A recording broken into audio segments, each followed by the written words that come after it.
Okay. So guys, today we're going to be talking about multiplying money, and it's a follow-up of our last talk session, which was on Saturday, no, last week, Sunday, the 20th of December. That talk session was titled Multiplying 3 M's of Money. And the participants so much enjoyed it that they requested that a follow-up session be scheduled immediately, just before the new year, so that they will know what to do. But before we continue, I would like to say welcome to all of you, and thank you very much for sparing this time to attend this session. And I promise you, you're not going to regret it at all. You will be listening to seasoned professionals talk to you about some of the practical steps you can take towards starting a small business. And I would like to introduce the Rural Gems to you, which is the organization hosting this event. My name is Dr. Mary Oguike, and I'm the founder of the Rural Gems, also known as TRG. TRG is a non-profit organization based here in the United Kingdom. Our objectives are to promote learning and education amongst disadvantaged people, both here in the UK and in West Africa, with particular interest in Nigeria. We also foster skills acquisition and deliver various employability training for young people in order to eradicate child poverty or reduce child poverty. Also, our organization serves as a learning laboratory for developing countries, for children in rural communities in developing countries. And I would like to say, one would say, why do I have particular interest in Nigeria out of all the West African countries? I have particular interest in Nigeria because I grew up in Nigeria, and that was how this vision, my growing up in Nigeria, shaped this vision that we see today. While I was growing up, my parents often took us to the village to participate in farming and all sorts of village activities. And then through my interactions with the village children, I realized that these children were also like me. They had great intellectual abilities, but the only difference was that they didn't have opportunities like me. They didn't have educational resources. They didn't have learned adults around them to give them advice on how to better their lives. So I decided that when I grow up, I would do something for these children in the rural communities to give them better stance in life. And that is what I'm doing today. So in so I would like to just share with you briefly some of the things we do in Rural Gems and the things we've done so far. There you go. So some of our recent projects include on the 6th of December, we had a talk show which we titled Lean on Me, COVID-19 and Beyond. And the target was young people from disadvantaged backgrounds.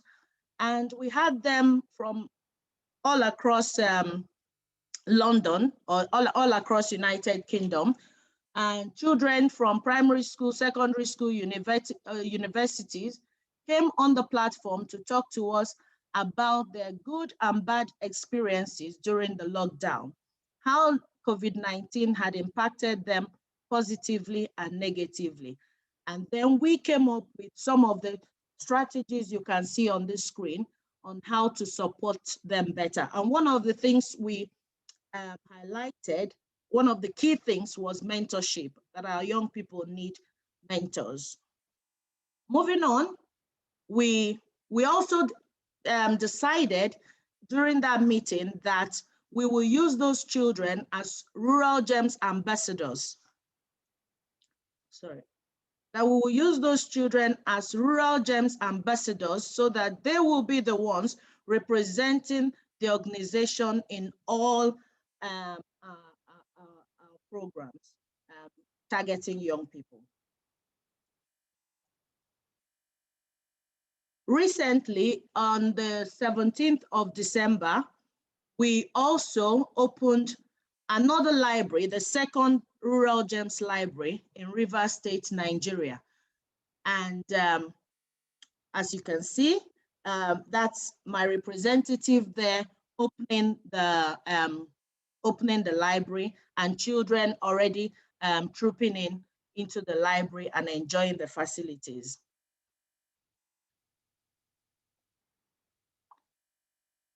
Also, we have the first TRG library in Uzaba Ikeduru local government that was established in 2018, precisely on the 28th of May.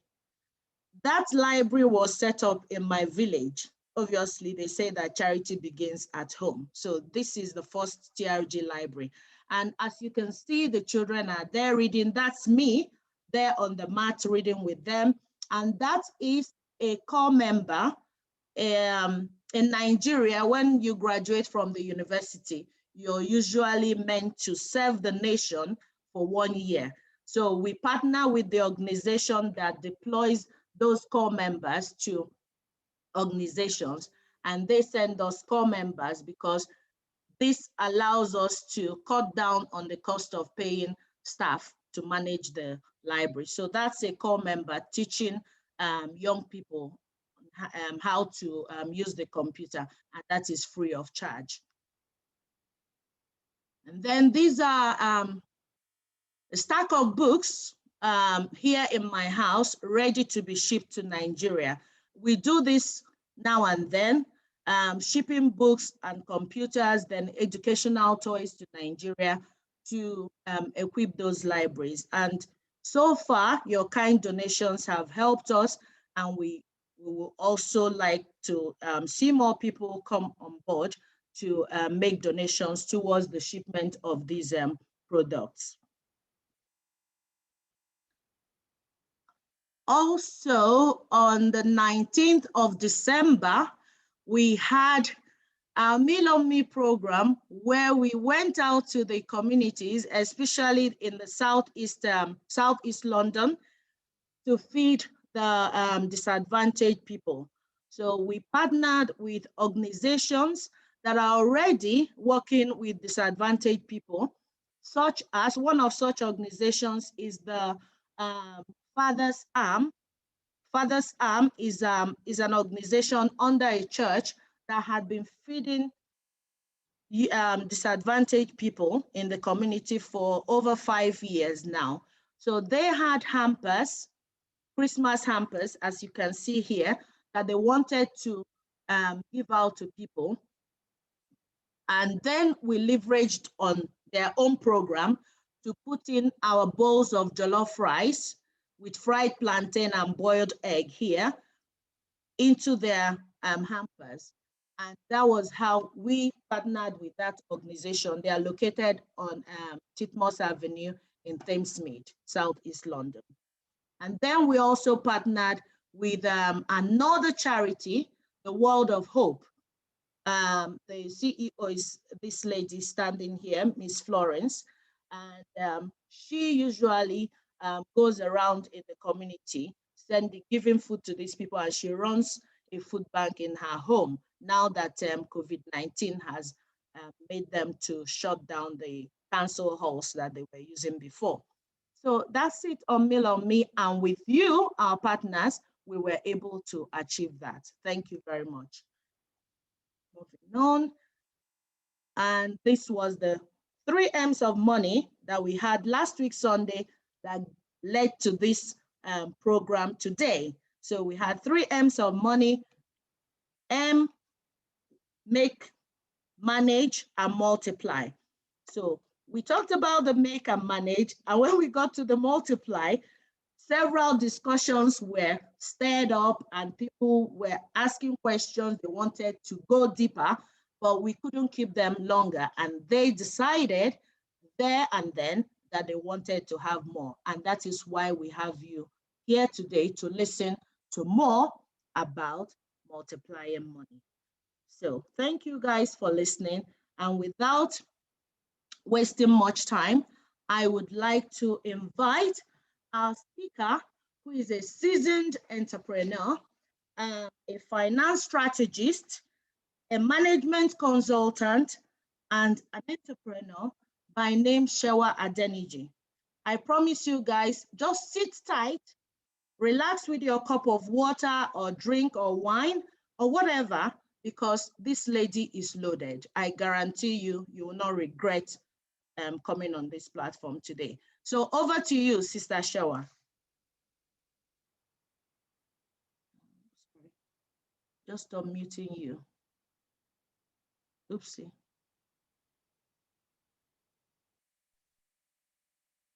Yeah. Thank you, Dr. Mary.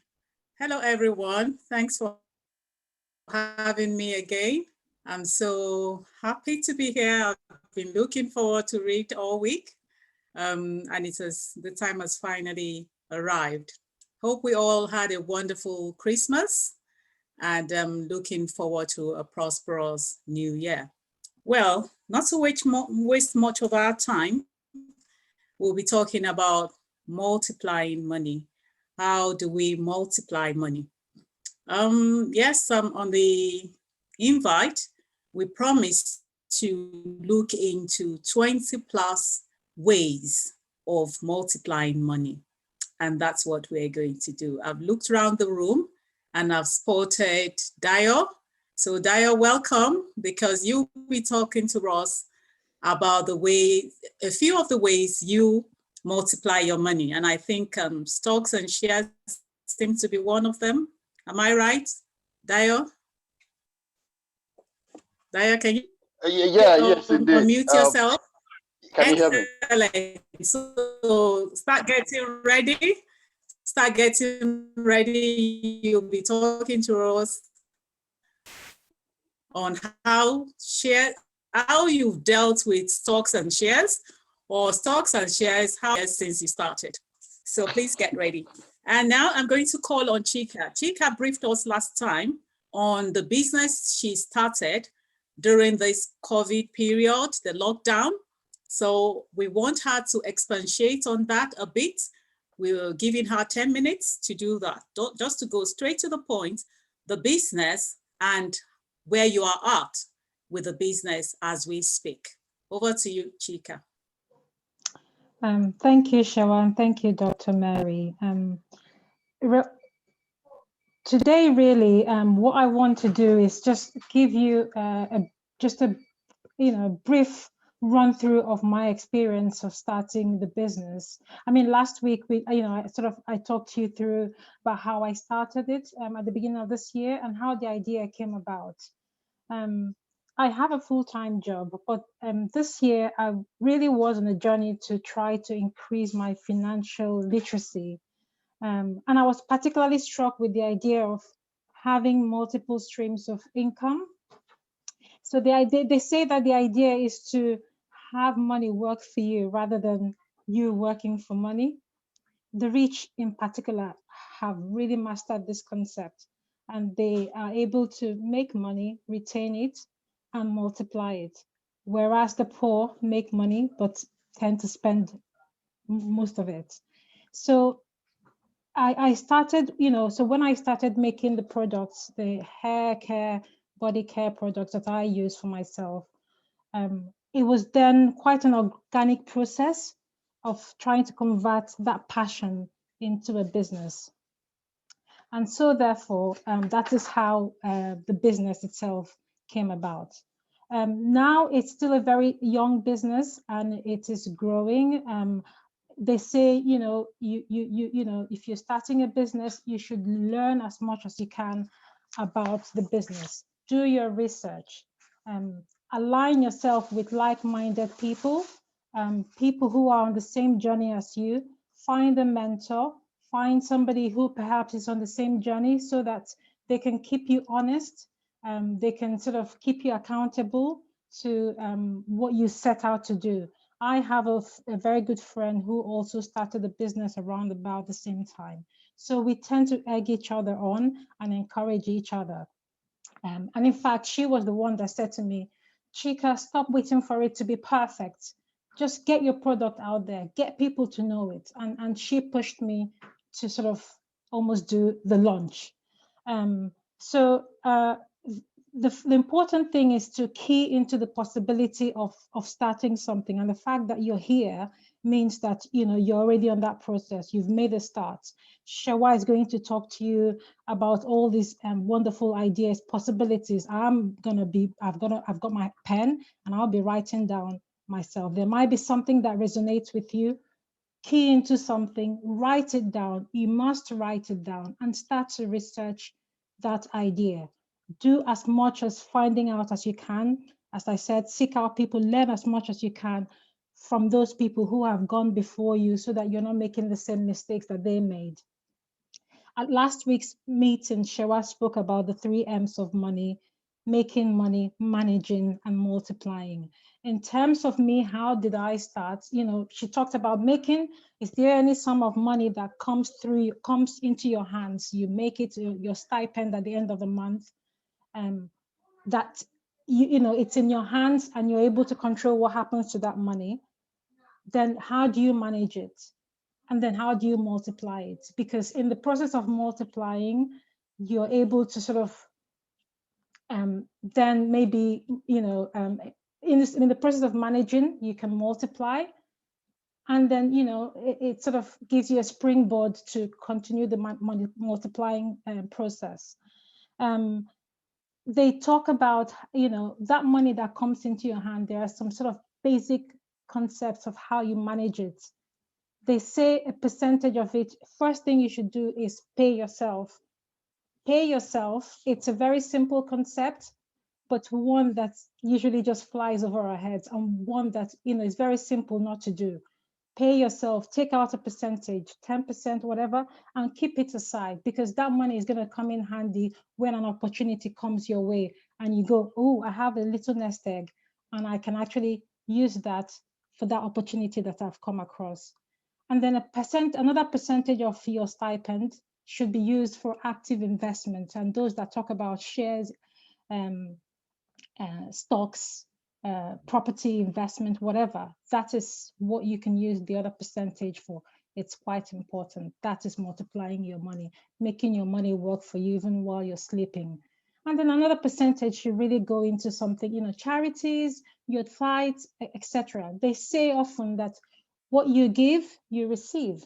You find the rich people, they give out a lot of money, and you know what? They get a lot of it back.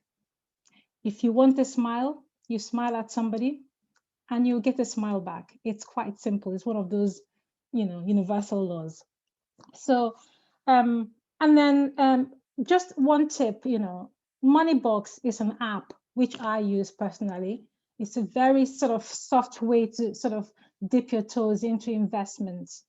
It's an app that allows you to save as little as, say, £5 every week. And they funnel that money into, say, a general investment account. And they even are able to sort of, they can round up your spends on your card to the nearest pound, and they funnel all of that money into your investment account. And the interest on it is much more than what you will get in a typical normal savings account. No one should be leaving their money in a savings account in this day and age. Now, those are some of small practical things you can do to start to multiply that money that is passing through your hands, which therefore, when an opportunity comes your way, you're able to act instantly on it because you have something kept to the side, or you've sort of been multiplying that small amount of money that you're getting every month, every week. My business is growing. I continue to learn. I continue to innovate. I continue to iterate and make small changes that sort of yield very big, have a big impact on the business. It's still very young, but I never say never these days. I just keep pushing and keep going. And as I learn, as I move along, I learn and I add to the business and I add knowledge and value. And hopefully I'm adding value to the people to whom I'm supplying or providing these my products to. I'm going to stop there so that I don't sort of go too far. Thank Over you. to you, Shawa. Thank you so much. You are really on time. That's a businesswoman we're saying there. Time is money, so you have to be on time. You don't just use time, you don't just disregard time. That's the part of the discipline we should have as business people or people intending to be entrepreneurs. Thank you so much, Chika. Now I'll go to Doctor. Can you share your experience with regards to having a side business as a side chick? I'm not advocating for people to have side chicks, but you can have a business as a side chick. Thank you. Doctor, Okay. please. Thank you, Sister Shawa. My side chick is tutoring. I do private tutoring. Now, since I came to the UK, I've always tutored, but jokingly. I just tutor my friends' kids, and I wasn't really doing it for money. I didn't call it a business until 2018. Now, like Chika said, before I decided to make tutoring my real business, I had to carry out my research. What is it that what is it that my clients will need? What exactly do they need? In as much as I've got passion for teaching, I've always had that passion for teaching since I was a kid, but I have to know what exactly my clients need and tailor my teaching towards that.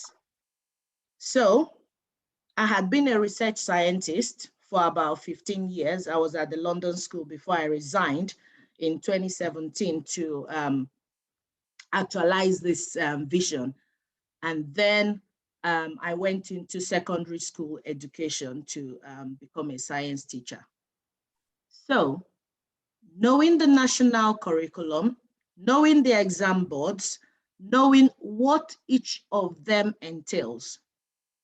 Before I used to teach primary school, everybody, but now I tailored my teaching down to just secondary school because I want to have a focus. I don't want to be all over the place. I just want to deal with secondary school children and move them to GCSE for them to be able to get fantastic grades for their GCSE. So passion first, what do you enjoy doing?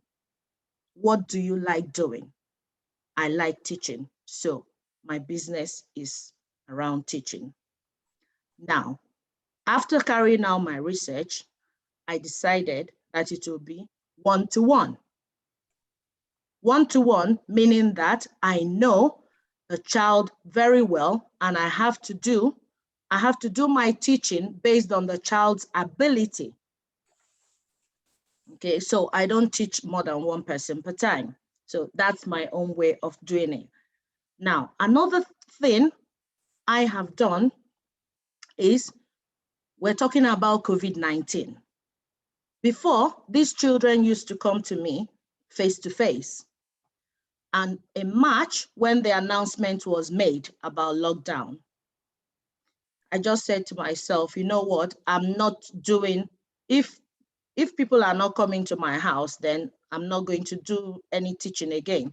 Then one of the parents called me as soon as that announcement was made that evening. She said to me, oh, what's the plan? Are you planning to move the tutoring to Zoom or Skype or any of these online tutoring platforms? I said, no, I'm not ready for that. And why did I say no? Because I was afraid of making changes. I didn't want to change. I was just, I just wanted to be in that comfort zone.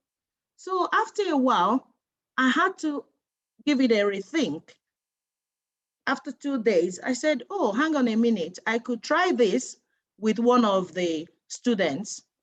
So I scheduled a Skype meeting with one of them, and it actually worked well. So from Skype, we moved on to Zoom. And since then, we've been doing it. In fact, I don't think I even want to move to face again. It's working so well for me. And that's it. So being able to make changes, adjustments, following the trend. The trend now is lockdown, COVID, everything is moving online, or most things are moving online. Are you ready to make adjustments?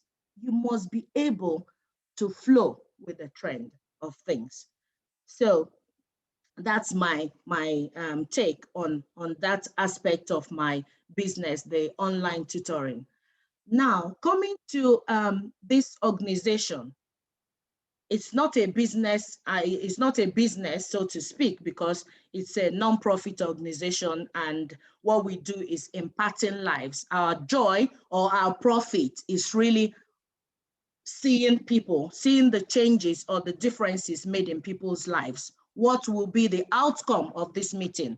Are we just here to listen and then go away? No. So coming to this meeting, this TRG as an organization, at the time I decided to actualize this vision, there were so many odds against me, several odds. Remember, that was the time I resigned from London School. I also had to move house at that same time. I didn't have enough money.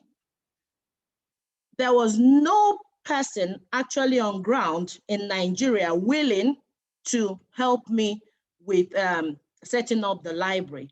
And I think most people around me thought I was joking. You know, in Nigeria, they think before you can do something like a charity, you should have loads of money. So my family members, of course, know that I don't have money. So they were like, what is she even talking about? Is she serious about it?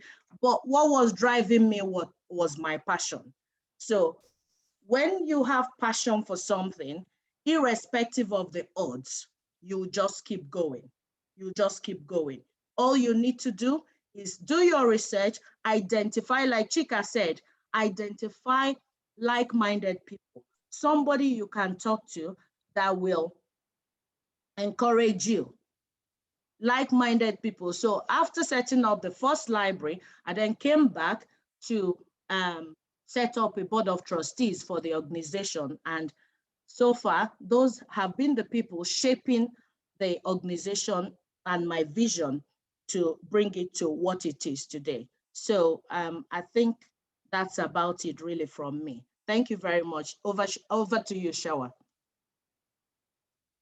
Thank you.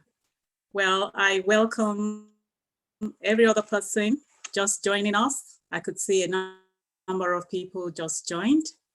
Just to remind us that this session is being recorded. So if you don't wish to have your recording, please switch off your video. Kindly switch off your video, but still be with us and listen and let us hear your voice as well. Sorry, Sister Shawa. Somebody said in the chat that could you please recap on the make and manage for those people who were not here the last time. Is there any way you can quickly touch on those before dwelling on the multiplication? Okay, if you'll have me do that, I'll try and do it. So we had a session and we're talking about making money, and we said there are 3 M's of money, and the first one is make, manage, multiply. And we talked about making money. How do you make money? That is any money coming through your hands, whether through your salary or through gifts or things you sell, you know, and you just get the money, or if you're on benefits, the benefits you receive. Can you hear me? Can you hear me? Yes, we can. Oh, so I wasn't too fast for you. I was aiming to be very fast. Anyway, welcome to my world of think, act, and grow rich. Think, act, and grow rich.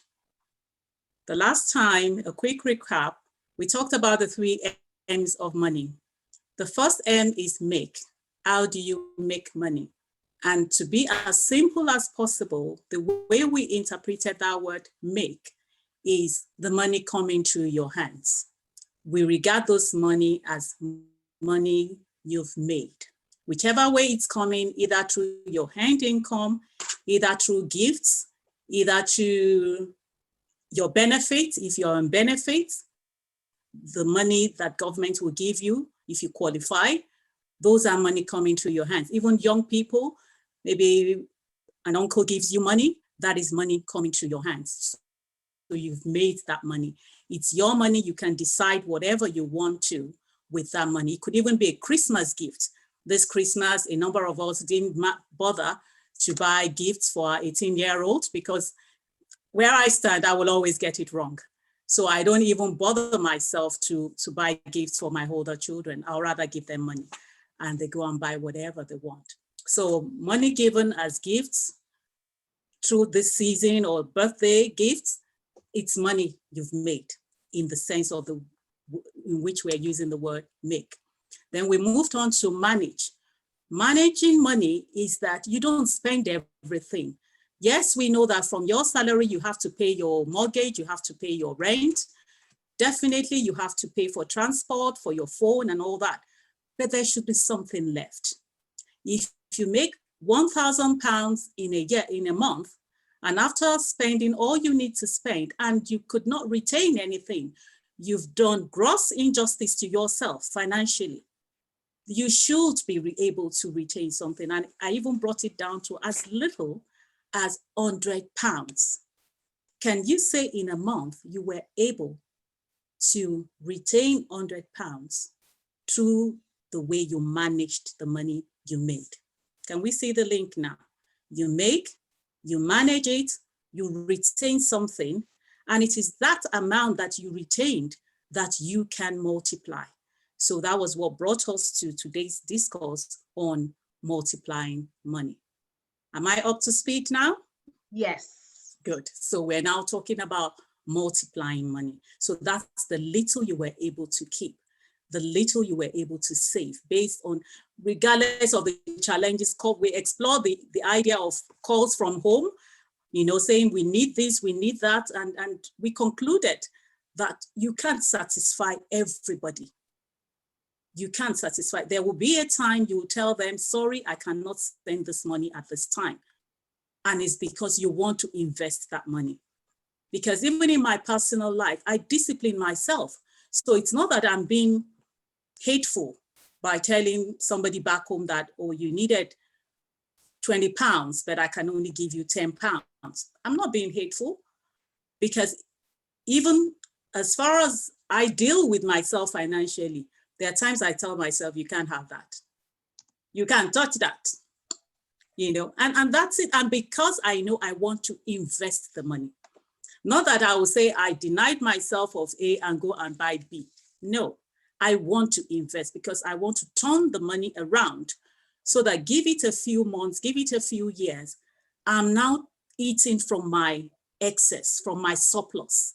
I always eat from my surplus, So you see, the money we make, we should regard them as seed. They are seeds. You cannot eat your seed. If you eat your seed, it will not digest, So you have to have some money set aside to say, this is my seed income. This is my seed. I will not eat it. I'm going to sow it. I'm going to invest it. And I will wait for it to mature before I harvest. Because if you plant a seed today and tomorrow you're looking at it, you will get nothing. You understand? Because it would not have matured. So the businesses we're going to be talking about today, I'm not saying that start this business today by in 2 months' time, you become a millionaire. I'm not saying that. You have to nurture it. So that is why it's not good to go into business when you're really desperate. You know, it's like they say that when you eat at a time that you're very hungry, you overfeed yourself. So speak to yourself and say, this business I'm starting, the result of it is not for now. So if I should still hang into the paid work I'm doing now, let me hang in there, because I want to nurture this business. I want to see it grow before I start dipping my hands into it. Okay, thank you. So that's a brief information that I'll give you. And I wonder if we have our pen and paper there. I'm going to run you through a quick exercise before I take the other testimonies of people that have started their own business and they're nurturing the business.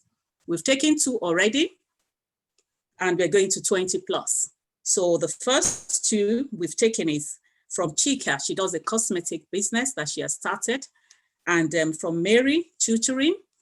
And she wanted to say something about the social enterprise arm, but she didn't really tell us exactly how she intends to make money or multiply money for the use of the social enterprise. But I think I'll talk about that within the remaining examples we'll be given.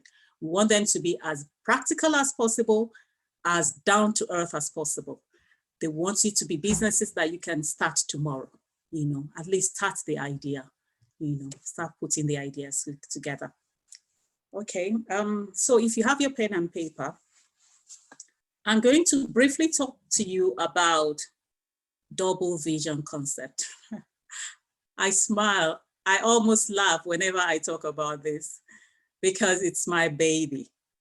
The double vision concept. I started exploring it while I was at the University of Cambridge, and I've moved on with it so much, and it's just becoming part of me and something I'm implementing in my personal life. So allow me to share that with you, the double vision concept. The double vision concept is simply, how do you double your money? And I'm not talking about the magical money doubler. Not at all. I'm not talking about the magical one. I'm talking about the real one, the systematic one, the strategic one, the one that you can grow, the one that you can testify to. So I have some figures here. Let's say I'm starting a business this year with £2,500, £2,500. And I buy, let's say, commodities. Okay, I buy some goods that I want to sell for 2,500. And I had 20%. You have to have your margin. That what profit do I want to make from this sale of goods? Okay, 20%. So if I go take the goods to the market or online, if it's an online business, and I sell everything, and I've added 20%, that will give me £3,000.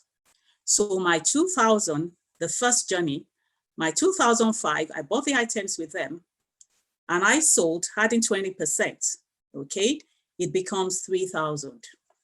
And mind you, in the 2005, I've added the cost of shipping it from wherever I bought it from, the cost of the transport to wherever I'm taking them to, the shops I'm supplying them to, if I'm using the internet, how much I'm paying for my internet services and all that. I've added all that into the 2.5, okay?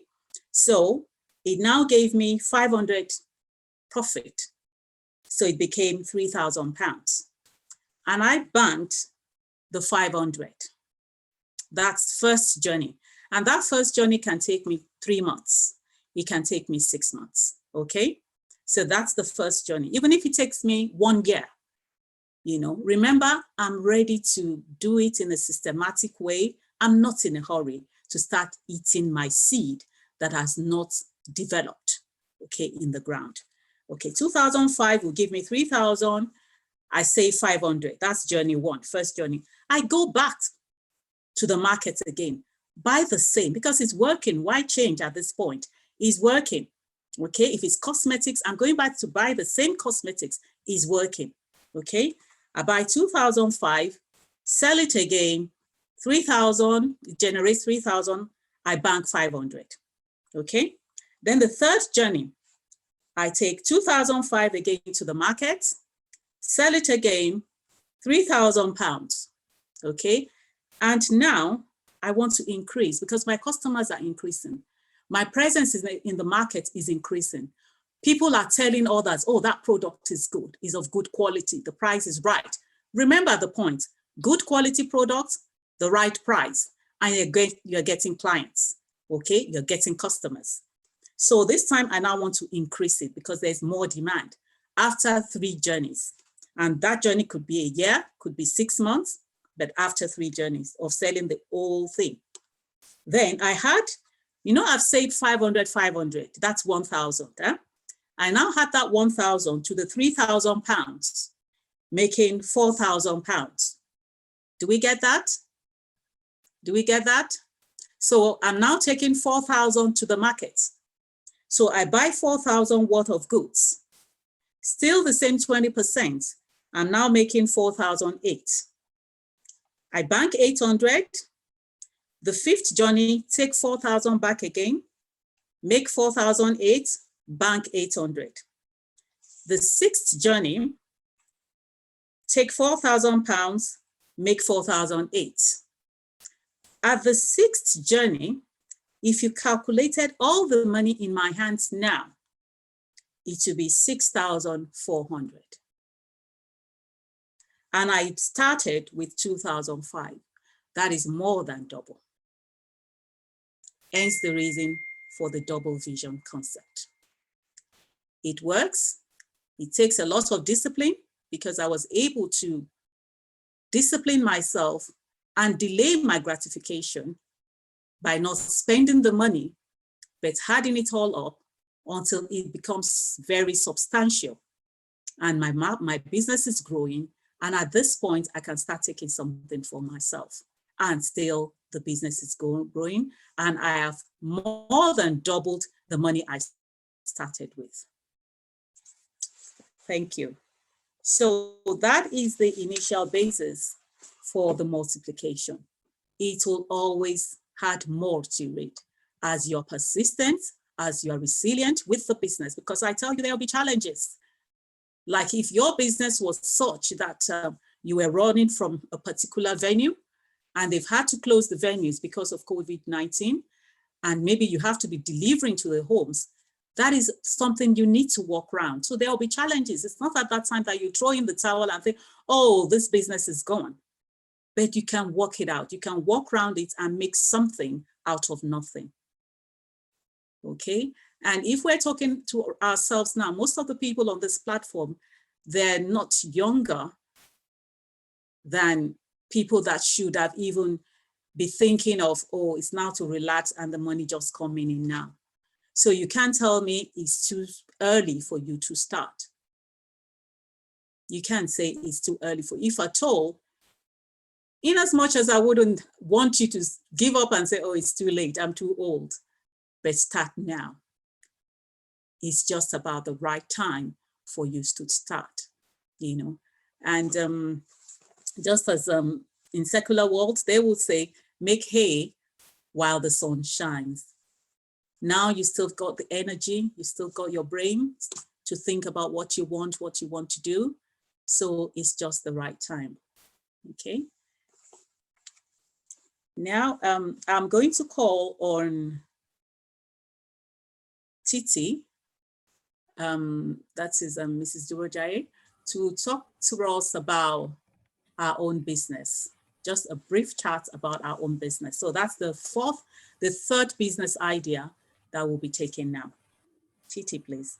Yes, thank you very much, Sister Shewa and Dr. Mary, for putting this together. I'm very, very grateful. Can you hear me? Yes. Okay. And nice to meet all these beautiful faces. My name is Titi Durojaye, and I run a business. You know, one of the business that major one is this fashion business called Marvelous Creations, and it's been going on for over 18 years. You know, and you know, we have been moving from one glory to the other. And I'm going to quickly, I wouldn't want to, how many minutes do I have, please? 10 minutes max. Okay, thank you. Thank you. So one thing I want to bring to our attention in terms of business is, you see, our background, whatever training you've had in life goes into your future. It's a stepping stone to whatever you want to achieve in life. I've got 2 degrees. I've got my background in business administration, and I did psychosocial studies, and I do a lot of trainings as well, going into IT and all of that. But one thing that really matters is your passion. Your passion is number one thing. So that was how I came about Marvelous Creations. I love to sew. I love to do anything that hands can do. So I've had to plait hair before, I've had a salon, I've done almost everything. But my passion actually lies in sewing and empowering people to sew. And since COVID-19, we are moving into food. But today, I just want to talk about this sewing and the training that we do on the sewing. So first of all, your turning your passion into money, into business is very, very crucial. Because if you're doing anything and there is no passion, like we had Chika mentioned, that you can't go anywhere. Even we heard from Dr. Mary as well, you can't go anywhere, you can't achieve anything. So that's very, very important, to do. So what we do is, a lot of people hear about fashion designing, or you're a dressmaker, you're a seamstress, they call all sorts of names. But you yourself, you have to know who you are. Because for me, what I see, I look at my business as a business that empowers people. Yes, we make clothing.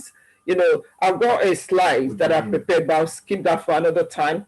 I use that slide most of the time, just talk about what we do. So what we do is we make people beautiful, we make them look beautiful. And not everyone that wants to go into fashion needs to know how to sew. So that's one of the empowering aspects of what we do. So we actually educate people, about fashion designing, what it entails, because it's beyond clothing construction, which is the one my business is based on. So the sewing, that's the clothing construction. We have other ones about designing. You have so many other ones. I could see Sister Shewa smiling, because ordinary making, cushions for the sitting room, even if it's a scarf, like the scarf I've tied on my head, it could be anything. And you don't really have to sit on the sewing machine to make this money. So that's how we empower people. You could go into it with, I would advise that you go with a little bit of knowledge if you want to go into clothing construction, which is an aspect of fashion designing, so that you understand a little bit of what you're going into. So you could set it up as a proper business, like get your sewing machines in, employ people. And in this country that we are, we have a lot of opportunities. We have a lot of opportunities, where you can get people to come and work for you. And I don't know whether maybe Sasha will be, and Dr. Mary will be able to take us on one of those streams of employing people, so that we can be exposed to such things. So you can be the director, as in organizing everything, get your sewing machines, get people to work for you, and sometimes get the government to pay for those people working for you because they've been on, what do they call it now, universal credit. So that's an aspect of it. Then another thing, before you go into anything, do your research. Do your research. Multiple stream of income is crucial. It's very, very important. I have one of the businesses that I do, I just go there, the money just come in, and it brings a smile to your face. This is about the network marketing. So that's just on the side. So this one that I'm talking about is the main one. After going to work and coming back, my sewing gives me the main income, and I'm very, very grateful for that. Then another thing I want to talk about when you're going into business is the model of the business you want to go into. That is very, very important, because you could be someone that loves to serve the community and you still want to make money. You can go do the social enterprise where you serve the community, you make money from, selling the community, charging them few amount of money, or maybe you want to be a partner, go into partnership with other people, or you want to be a sole trading business. So you just have to make sure you decide that at the beginning. of whatever you want to do. So that's what we've done. So we've got this business, Marvelous Creations, and Marvelous Creations sometimes, actually most of the time, support our Family Support Association, which is like the social enterprise arm of what we do. So in that, we've done trainings, we've done music training, we've done sewing training, we've done all sorts of empowering training to people, and even ordinary speaking, because that's another motivation, that's another passion of me that I have. I speak, I like to talk, and that actually heals people.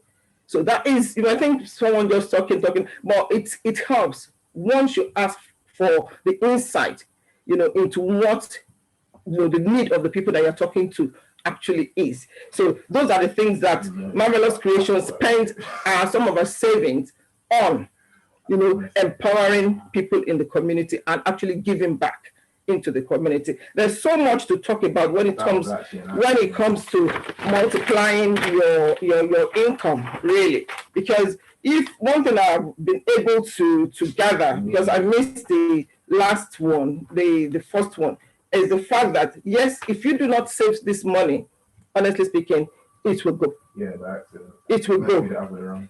It will go. Hold on, please.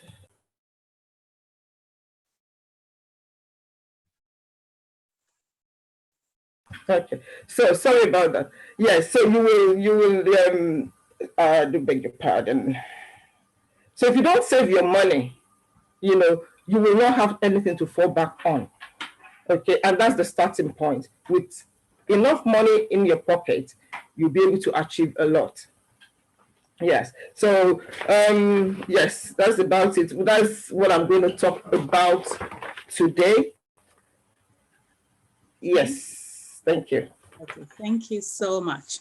So we now have training in another aspect, even in the dressmaking industry.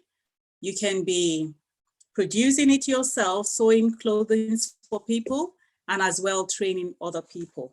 So that's the dressmaking. I think we have about 4 now, then 3 now. So let's go to Dio.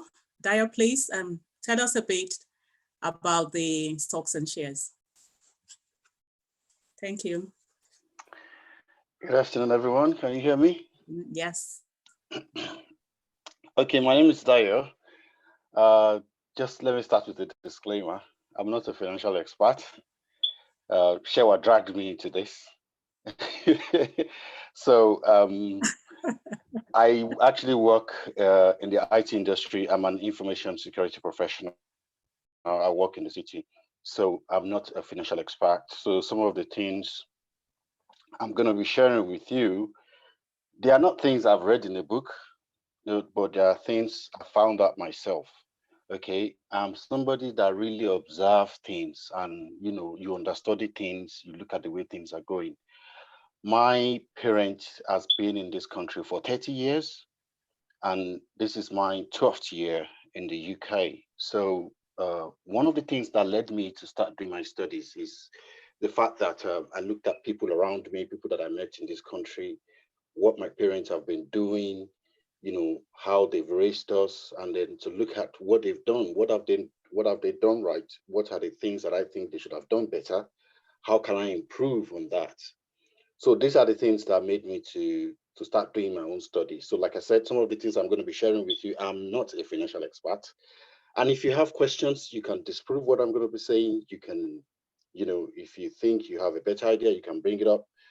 But I'm going to start from where we left off last week. Actually, there are 2 people who were on the call last week who said they don't like business. They are not into business. I realized that when people are not convinced about something, they will just look at it. They just have a lukewarm attitude to the thing, because they don't see any reason why they should do it. People say, I'm very shy. I'm not a business person. I prefer to give to people. I don't like taking for people, or I don't know how to even ask people for money. So therefore, I cannot go into business. So I'd rather just stay with my 9 to 5 and have fun, get my mortgage and have fun and just go ahead like that.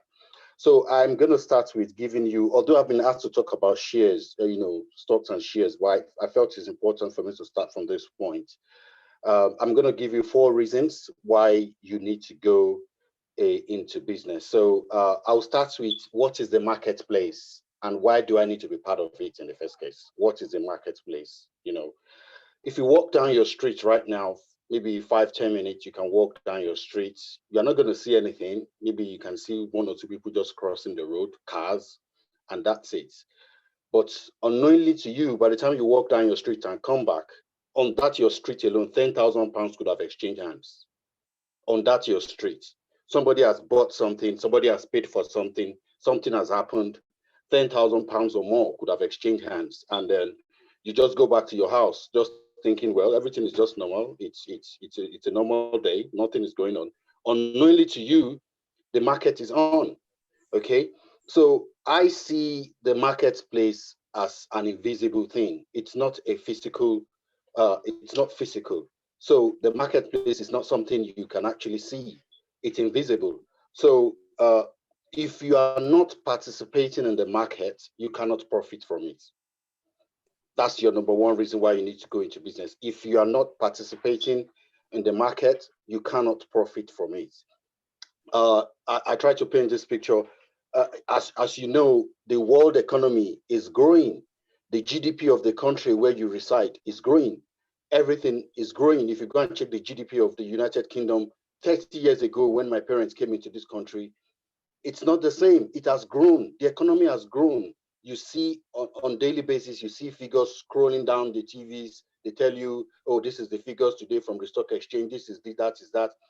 To so many of us, it doesn't make sense to us. We're just concerned with our salary. We are concerned with the promotion. We are concerned with, well, I'm selling my markets. My market is bringing profit. I don't care about those ones. So the real marketplace out there is not what you see physically. You know, the Bible talks about a farmer who goes to plant a seed, and he said he goes to sleep. He doesn't even know how the seed grows. So the farmer just go and plant one seed. He comes back the 2-3 weeks time. The seed has grown. You can now harvest 7 folds, 10 folds. He doesn't even know how it grows. That's where the market is actually. It's invisible. You don't actually know who is buying and who is selling. All you know is that you have a presence in the marketplace and you are seeing your profits. Okay, so the number one reason why I need to be part of business is you must participate in the marketplace. If you're not participating in the market, if you don't have a presence in the marketplace, you cannot profit from it. Okay. Number two, Ecclesiastes 5:9 says the profit of the earth is for all. The profit of the earth is for all. So you need to be part of it. God, you have a share in the profit. So if the Bible says the profit of the earth is for all, and you decide to say, well, I don't want to go to the market, I'll just stay in my house. So how do you profit? Where's the profit going to come from? Okay. Um, the third reason why, okay, I think I've already talked about that. That you need to participate in the marketplace, because as the GDP of your country grows, how much were they renting when my parents came into this country? That I was told the hourly rate when they came to this country was £1.50. Well, you know what the hourly rate is right now in the UK. It has grown. The GDP has grown. But on the flip side, the cost of living has gone up as well. The cost of renting has gone up. If you are not in the marketplace, your cost is also going up. Do you have less money in your pocket because you are a 9 to 5 person? Okay. So, and then of course we have listened to 3 people now talk about their business and all of that, which is great. It's great to hear those testimonies. But one thing I have come to realize that if your ultimate objective is to establish your business, or your ultimate objective is let me go to school, make a good grade, get a good job, get a 6-figure paying job, and then just be getting a nice and good salary. If that's your ultimate objective, you are making a mistake. And if your ultimate objective is also to say, well, I've started my business, I'm making the profit, like Shewa has explained, that's how you can double things. My profit is coming in and all of that is now working well. That's not the end. The end is actually for you to raise capital and go to the real marketplace. The marketplace is not that your own business. It's good. That's a good point there. That's a good step in the right direction. So once you get to that point of profiting, instead of you taking those profits and put it in a bank, the bank is the least form of investment because you're going to get tiny bits of money on top of it. You now need to take that your profit, which you have made from your business, and take it to the real market. Real market is a place where you'll be sleeping and yet alerts will be coming into your phones. That's the real marketplace. So whatever you're doing, just having your sense that, look, I'm going to the marketplace. I'm going to profit. Whilst I'm living, whilst I have breath under my nostrils, I'm going to profit in this world. I'm good, because the Bible says the profit of the earth is for all. So it's your right, it's my right to partake of the increment as the economy is growing. It's your right to partake of it. But if you don't have a presence there, you cannot partake of it. So as you make those profits, have it at the back of your head that I'm going to the marketplace, and that's where shares and stocks and all of that comes in. So that's when you see people say, okay, let me go and buy some shares, let me go and establish my presence in the marketplace.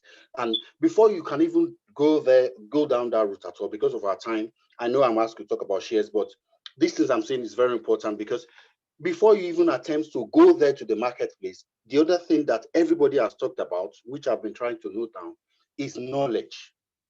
If you don't have the knowledge of a thing, right, I know this is not a religious gathering, permit me, but every time I do my studies, I try to compare it to what the scripture is saying. In the beginning, when God told mankind to rule over the earth, one thing that was not mentioned there that people don't really see there is, you cannot rule over a thing if you don't understand the laws and principles that governs that thing. You cannot rule over the earth if you don't understand the principles and laws that governs the earth. You cannot gain or understand or rule in the marketplace if you don't understand the principles and the laws that governs the marketplace. So that's your field, that's your area that you think you want to go into. The first thing you need to do is not to just rush out there and say, oh, they said they have told us to go and buy stock, let's go. Oh, they have told us is that market. No, that's not the first thing. The first thing is for you to sit down and gain knowledge about that thing. And gain knowledge about that thing. I told you, my parents have been here for 30 years. They've had 1-2 houses, and then of course, and all those things. But when I sat down, I began to look. So what were they doing right? What were they doing wrong? They are very, very conservative people. They are people that believe that once I have 1 or 2 houses in the UK, I build another house in the village, my children are out of school, then what else? I don't need anything again. Okay, so I'm trying to see, where did they stop? What can I do? What else can I do to go better? And that's why knowledge is very, very, very key. You need to understand the laws that governs the marketplace in order for you to profit from the marketplace. So you are going to empower yourself by studying. You are going to sit down. If you want to go into stocks, you need to get books on stocks. You need to read. I cannot tell you what has taken people 15, 20 years. Somebody that has gained 15, 20 years experience, and you want me to tell you in 5 minutes and just tell you 1, 2, 3, 4, and then you just go and start, you're going to miss it. So knowledge is key. Knowledge is key. So your salary, like I mentioned, the salary you are earning is for you to be able to raise capital. Once you raise that capital, then take it to the market. Take that capital to the market. Once you establish your presence in the market, as the world economy is growing, you too, you are growing. Your pocket is growing. As the UK government is saying the economy has grown by 2.5%, your own economy has grown by 10.5% because you have a presence there. But if you don't have a presence there, the best you can get is that tiny increment your employer is going to give you at your workplace. So let me just stop there. So your starting point is to go for knowledge. Thank you. Thank you so much, Dio. I didn't know you were so much of a pastor, because we've had church today, but you brought us back into church. Anyway, we'll pardon you. And what you said are quite right, but then we've had church. Thank you. And for some people that are not even into church, we do apologize, but just a way of explaining the core area that Dio wanted us to understand. And even in normal parlance, they are really applicable, and there seems to be a lot of truth in what he has said. Yeah, Dio talked a lot about the marketplace, and he said shares and stocks seem to be the marketplace. Yeah, that may be true. I may agree, but he has issued a disclaimer that he's not an expert, so don't go and start buying shares tomorrow. Okay, you need to understand it. You need to have ownership of the steps you're taking. You need to make your own decision. In my personal life, I've done stocks and shares, and while it lasted, they seemed to be very good, very good. You know, I wasn't going for the quick money, and I wasn't going for the long-term money. I was like in the middle, you know. I'll wake up in the morning, bring out my folders, and I'm trading, you know, and it was quite good. But when we had that disaster in America and everything turned down, then it wasn't funny anymore. I wasn't smiling every day anymore, you know, because I was an active trader then when I was doing it. I wasn't leaving it for long term. Long term may be good, but it may not be good as well, because there was a time I had long-term investments in my home country, Nigeria, still investing in banks, the Zenith Bank, I had Zenith Bank, UBA, Baco, different companies like that. But some of them even closed shop. They closed down completely. So I lost all the money I invested in them. And some that are still there, like the Zenith Bank, I've just decided not to look at it anymore, because it's so sad how much it has gone down. But I'm still hopeful that one day it will rise again, you know. So that's the dilemma about shares. When you're laughing, you're really laughing. And when the downturn comes, don't slap anybody, you know, because they will even write it there that you may lose your money or you may add more to it. Just as on the box of cigarette, that they will write it that, oh, it could cost this, it could cost that, and people will still go and buy, you know. So that's how open the stock market is. They will tell you that nothing is guaranteed, nothing is cast in stone, you know, but you make your own decision, you know. And in most experiences of people, long-term shares, stocks that will give you dividend, long-term dividend is better than the quick ones that could close shop or could drop. Like this company now, Zoom, I understand it was £50 that you buy a share before COVID-19. And now it has gone up to £400 per share. You can imagine you bought something for £50 and you are now selling it for £400. That's a huge amount. But buying the right stock is another thing.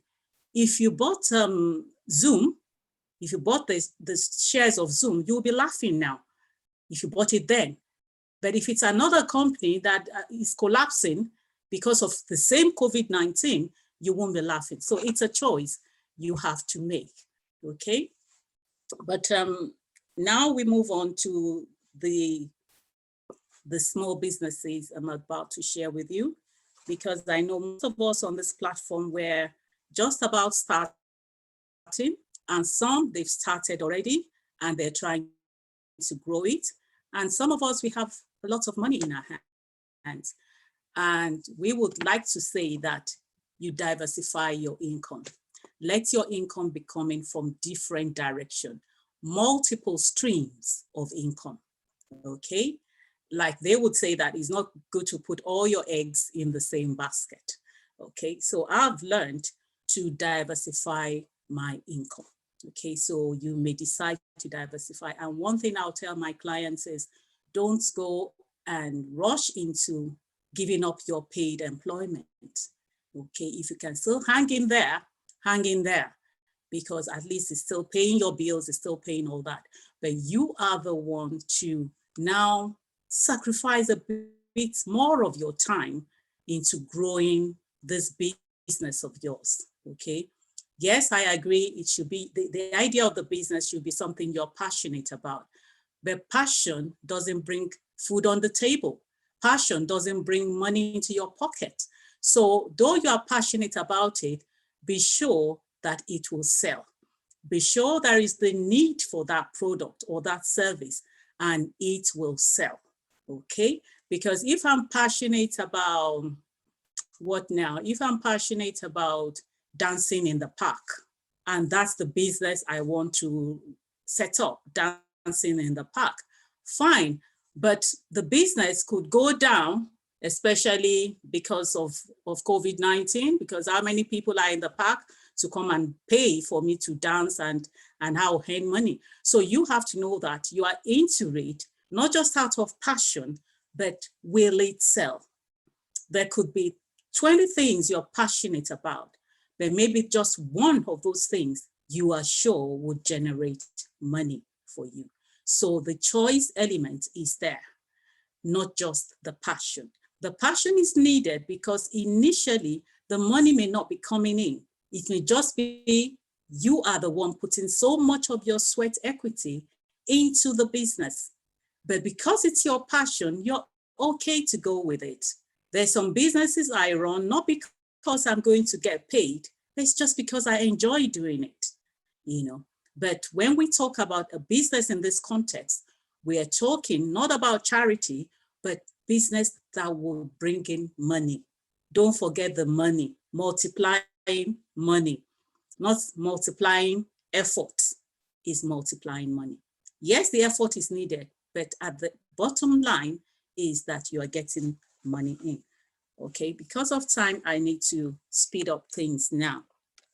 Another business you can go into is property. I can see one of my friends on the platform, and we've been talking properties for a long time. Anyway, I'm glad she's on this platform. So I'll briefly touch on property. Yes, buy-to-let properties, they seem to be very good fallback position, especially as we are becoming younger, not to talk of we're getting advanced in age and we're aging gracefully. You know, we need those kind of businesses that we wouldn't need a lot of effort anymore. They would just be putting the money in the bank, like the rent is just going in the bank. Okay, so buy-to-let properties seem to be very good, and a time to pick up such properties is actually now, because in a situation where there is a meltdown, financial meltdown, people will be flinging their properties rather than lose them completely. And even if they don't fling them and they can't afford to pay, then the mortgage providers will come in and they'll fling the properties for them. So while they are flinging the properties, people like us, we will be getting those properties and we will be using them, you know, as a rental property, you know. And as you know, even the people losing their properties, they'll still need somewhere to live. So they will be renting. And even people that are already on the books of the council, for example, would want to rent. So you can give your property to the council and you tell them that you don't want the tenant, which is their own client, to be the one paying you. You would say the council should sign a guarantee with you that they will be the one paying. And once they've done that, we just go and sleep, go to the Bahamas, because the money will be going into the bank every month, you know. And it's even more secure than if you, I'm sorry to say this, but that's from where I stand. It's more secure in some situation when you rent through the council, through a responsible council, and than you renting through the estate agents, you know. Because if you rent through the estate agent, one, they may not guarantee your rent. And that's where a lot of people run into trouble. Because if the tenants, for one reason, maybe they lose their job, for example, COVID situation, and they cannot pay, there seems to be little or nothing you can do about it. You know, even the courts are not sitting. So it's as if you're not moving forward as a landlord with such properties. Whereas with the responsible council, you can be secure. But the downside of the council is that some of their tenants, some of their type of tenants they propose to you may damage your property. So it's just about knowledge and you just being wise about the risk that you take. In all of what we're talking about, there's an element of risk, but you just have to be careful what you do and do it with knowledge, talking to the right set of people and trusting that you will have the wisdom that will see you through. So buy-to-let properties is good. I think my friend did not end up buying as at the last time we spoke, but I would encourage her now. Maybe this is actually the best time to buy. So buy-to-let properties seems to be good. Add to your portfolios, and it's so easy to increase your portfolios. That's all I have to say. I'm tempted to tell you something, but I won't tell you. But it's very, very easy to increase your portfolios, okay? I'm not, I wasn't born in the UK. I came in from Nigeria, West Africa, with 45 pounds in my hands and one suitcase. But I thank God for where I am today, you know, and part of my story would not be complete without buy-to-let properties. So you can increase your portfolio. It's possible, okay? So next I'll talk about transport. I think a number of us would know how to drive. So how are you using that your skill or that your talent? Because I see it's a talent. Not everybody can drive. So don't take it for granted that you can drive. Is there any way you can convert that your natural skill and talent into an entrepreneurial experience? Can you start driving over the weekend, maybe Saturday, some hours on Saturday, and earning some money from it? Or can you have your own fleet of vehicles that you're hiring out to people? Because somebody somewhere would need transport. Even as we're small businesses, we need transport to get our goods to the shops. So transport business is a good business that you may want to look into. I'm looking into it as well, but I've done my homework, I've done the figures, and they do add up. They add up so well, you know, so you may want to consider the transport business. It may not be transporting people from one place to the other, but it may just be delivery of goods from one place to the other. And if you just do a quick calculation, you buy a van for, let's say, 8,000 pounds or 10,000 pounds, not 100% brand new, but in a good state. You buy it for 10,000 pounds and you're hiring it out. I'm telling you what I'm doing now, but I wouldn't charge you. And I will sue you if you decide to cooperate. It's free, okay? So 80 pounds, do 80 pounds a day, but you hire it out. You're not even the one driving it. You just hire it out, okay? And it's 80 pounds a day. And you do that just for 20 days. So you're not doing it 30 days a month or 29, just 20 days a month. Then do that for 1 year and tell me if it's not a good business, okay? 80 pounds a day, 20 days a month, times 12 months. Okay, before you know it, over the years, you'll have more than 10 vehicles. So you can retire on that, you know, because if you get like 4,000 pounds coming into your hands every month without you driving, without you doing much, I tell you that's a good business, a good fallback position, okay? And training. There are lots of things you can convert to training. Training is mainly transfer of knowledge. Mary said she does training for students in secondary school. She's just transferring her knowledge and it's meeting a need and they're paying her for meeting that need. Simple. Titi said she would train people in how to make dresses, you know, dressmaking. It's a natural skill. She has grown with that. I understand even as a child, she has learned how to sew because it's like a family business, a family trade. So it's now part of her. I think she can even be sleeping and sewing. There was even the day I said she should teach me how to thread a machine. She was just doing it effortlessly. Whereas I was writing down, I even did a video recording of her teaching me so that I will remember. But it's her second nature. So you have to find a business that is just like you. It's just like your second nature.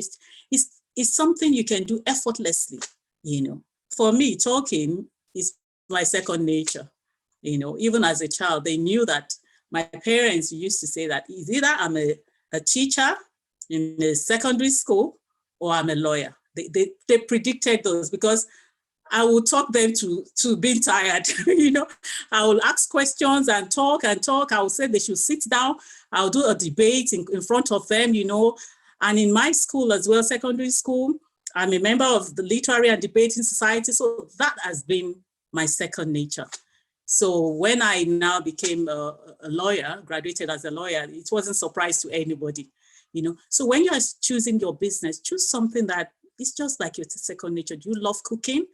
Cook. And part of those things you cook, like one of my aunties, she's on the platform at the moment as well.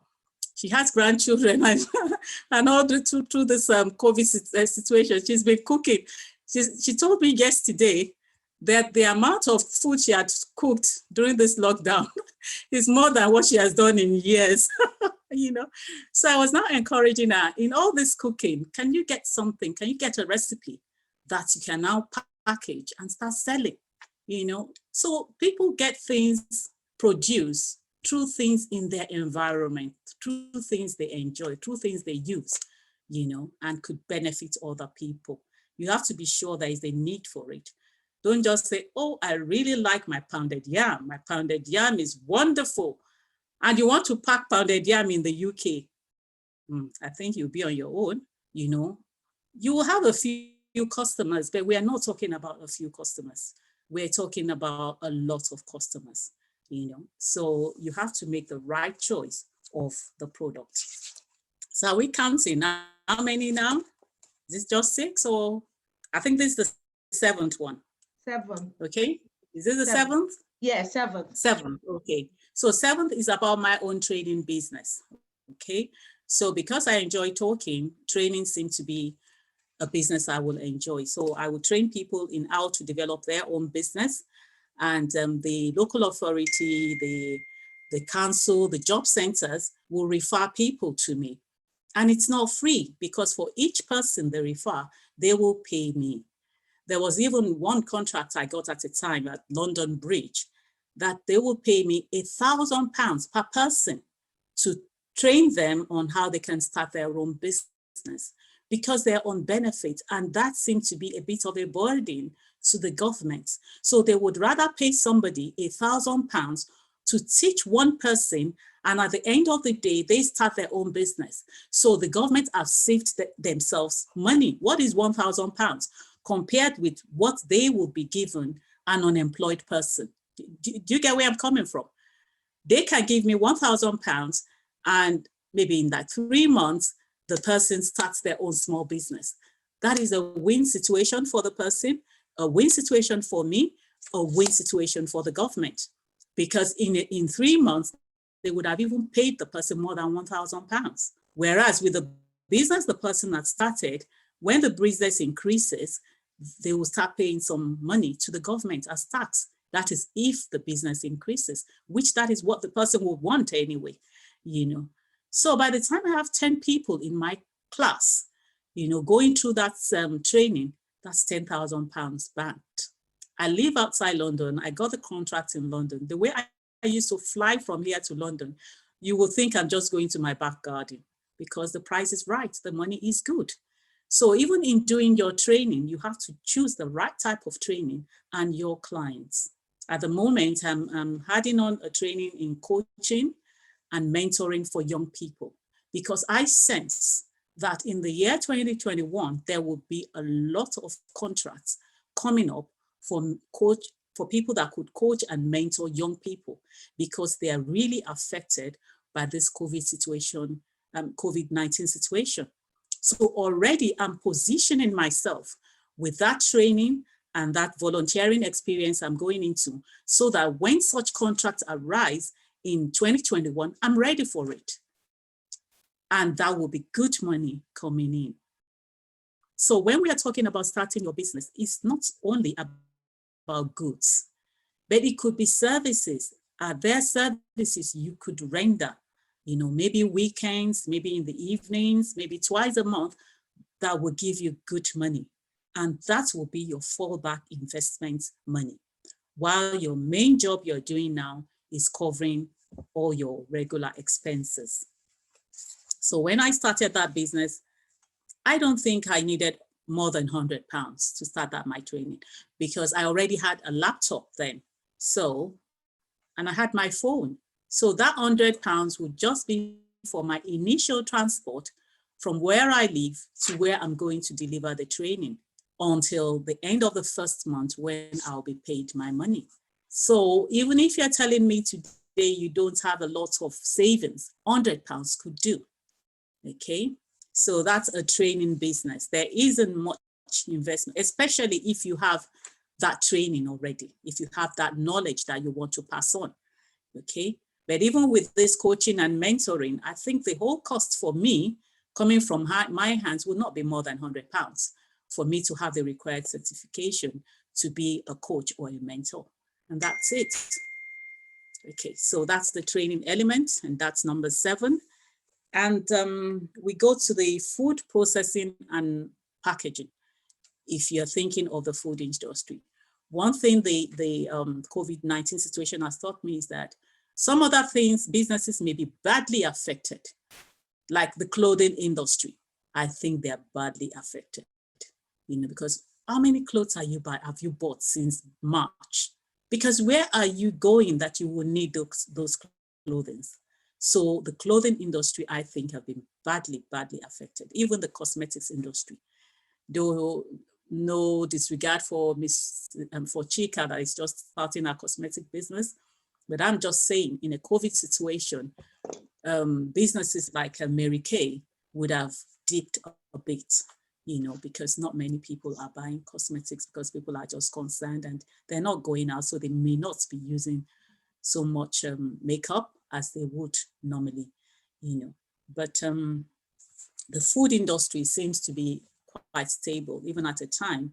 There's this product, Indomie noodles, that the price went from like £8 a box or 40 to £25, But it's just now that it's coming down again.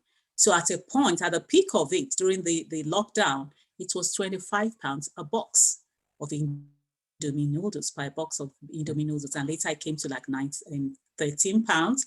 And I think it's back to around £8 now. So the food industry seems to be doing well. Even the shops are open, like Asda and all that, and they need food products on their shelf.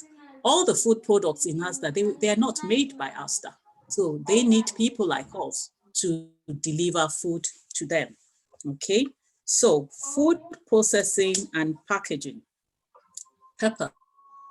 One of such that I fancy is pepper. That's dry chili pepper. And why would I talk about dry chili pepper? One thing you need to consider also is the shelf life of your product. Because if you're buying perishable items, there may be an issue, just like any other business, but this might be much more than if it has a long shelf life. The dry ground pepper has a long shelf life. And when you consider the margin, the profit margin, it's quite reasonable. And it's something a lot of people are using. So you have to look at your market segmentation. How many people? Are they young people? Are they old people? Your product, is it good for a mix of young and old people? Or is it only young people that can use it? So those are the things you have to have a market segmentation. And apart from that, where do you get it from? How do you stock it? Where do you distribute it? Where are your customers? So those are the things, but we're mainly talking about different ideas now. So one idea for me is to be packaging dry pepper, okay? To package dry pepper. And since I'm from Nigeria in West Africa, I've explored Nigeria and I can see possibility of me getting bags of dry pepper from Nigeria.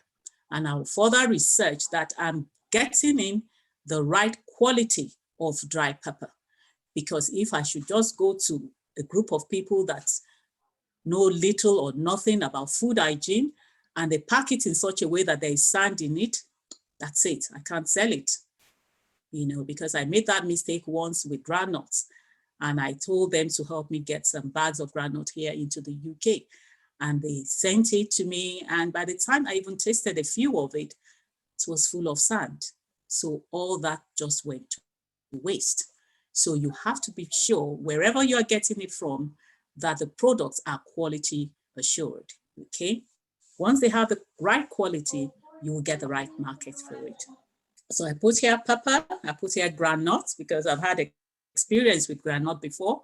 And based on my experience, it's not that there's no market for it. There is huge market for groundnuts here in the UK, especially Nigerian groundnuts, which seems to be very crunchy, and the way they've roasted it, it's naturally roasted, so it seems to be very good.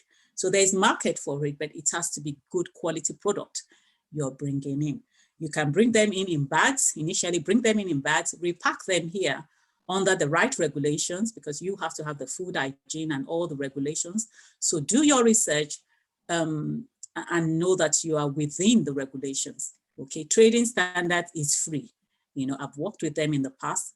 It's free to contact your local trading standards, and they will give you all the guide, even up to the labeling of your product. Trading standards will give it to you at no cost to you. Okay, then sewing, we've talked about that with Sister Titi. Please let me know the numbers. I think we're now in 10. Number 10, sewing. Sewing for me, yes, you can sew clothing like a dress for a lady. On the average, it used to cost 40 pounds to sew a dress, a lady's dress. But I think by now it will have even gone up. But I am thinking more in terms of mass production. So rather than spend 4 hours in producing one dress for 40 pounds, I would rather spend that 4 hours in producing the popular face mask that we have now. And even when the time of face mask is over, I can start producing handkerchiefs. And if I get hotels in the UK to allow me supply my napkins, to them, then I'm in business. So I would want to go into things that I will sew, but that it will be more like a manufacturing process, as opposed to individually modeled for just one person, because they cannot pay my price. They cannot pay my price. Okay, and hair braiding, especially for Africans, and some that are not African seems to enjoy it these days. One of my hairdressers will tell me that after church on Sunday, when she gets to her house, she wouldn't leave the home again until the following Sunday, because she's inundated by a number of customers, and she's making money. I can even see it in her that she's making money. Okay, and so those are simple things that meet the need. You have to identify, is there a need in where I am, where I want to trade? Is there a need? You must first identify a need. And are there people interested in buying? Is my price, can my price compete with what is out there already? Okay, so those are the things, some of the things you need to consider. Okay, and networking marketing. Some are into network marketing as well, selling other people's products, which is good. Some are selling other people. So if you don't want to go into production, fine, you may discover a business in selling other people's products, like Mary Kay product. And I have a friend here online as well. She does Juice Plus. I think it's Juice Plus it's called, and she seemed to be very happy with it.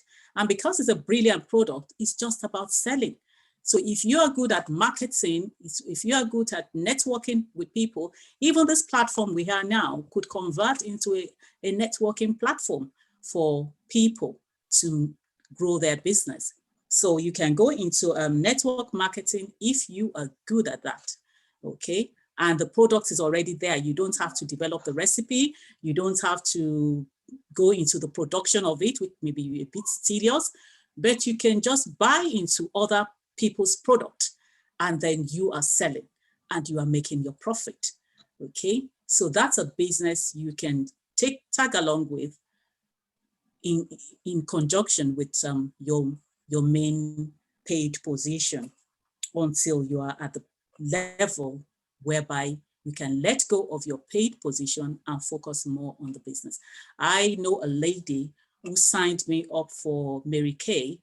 She has a degree in law and in accounting, and she was actually an accountant before she gave all of this up to depend solely on Mary Kay products, okay? Because you grow along the ranks when you are in some of the network marketing businesses. So while you're still doing it, hang on to your other paid employment or business that is earning you the money you need for now, you know.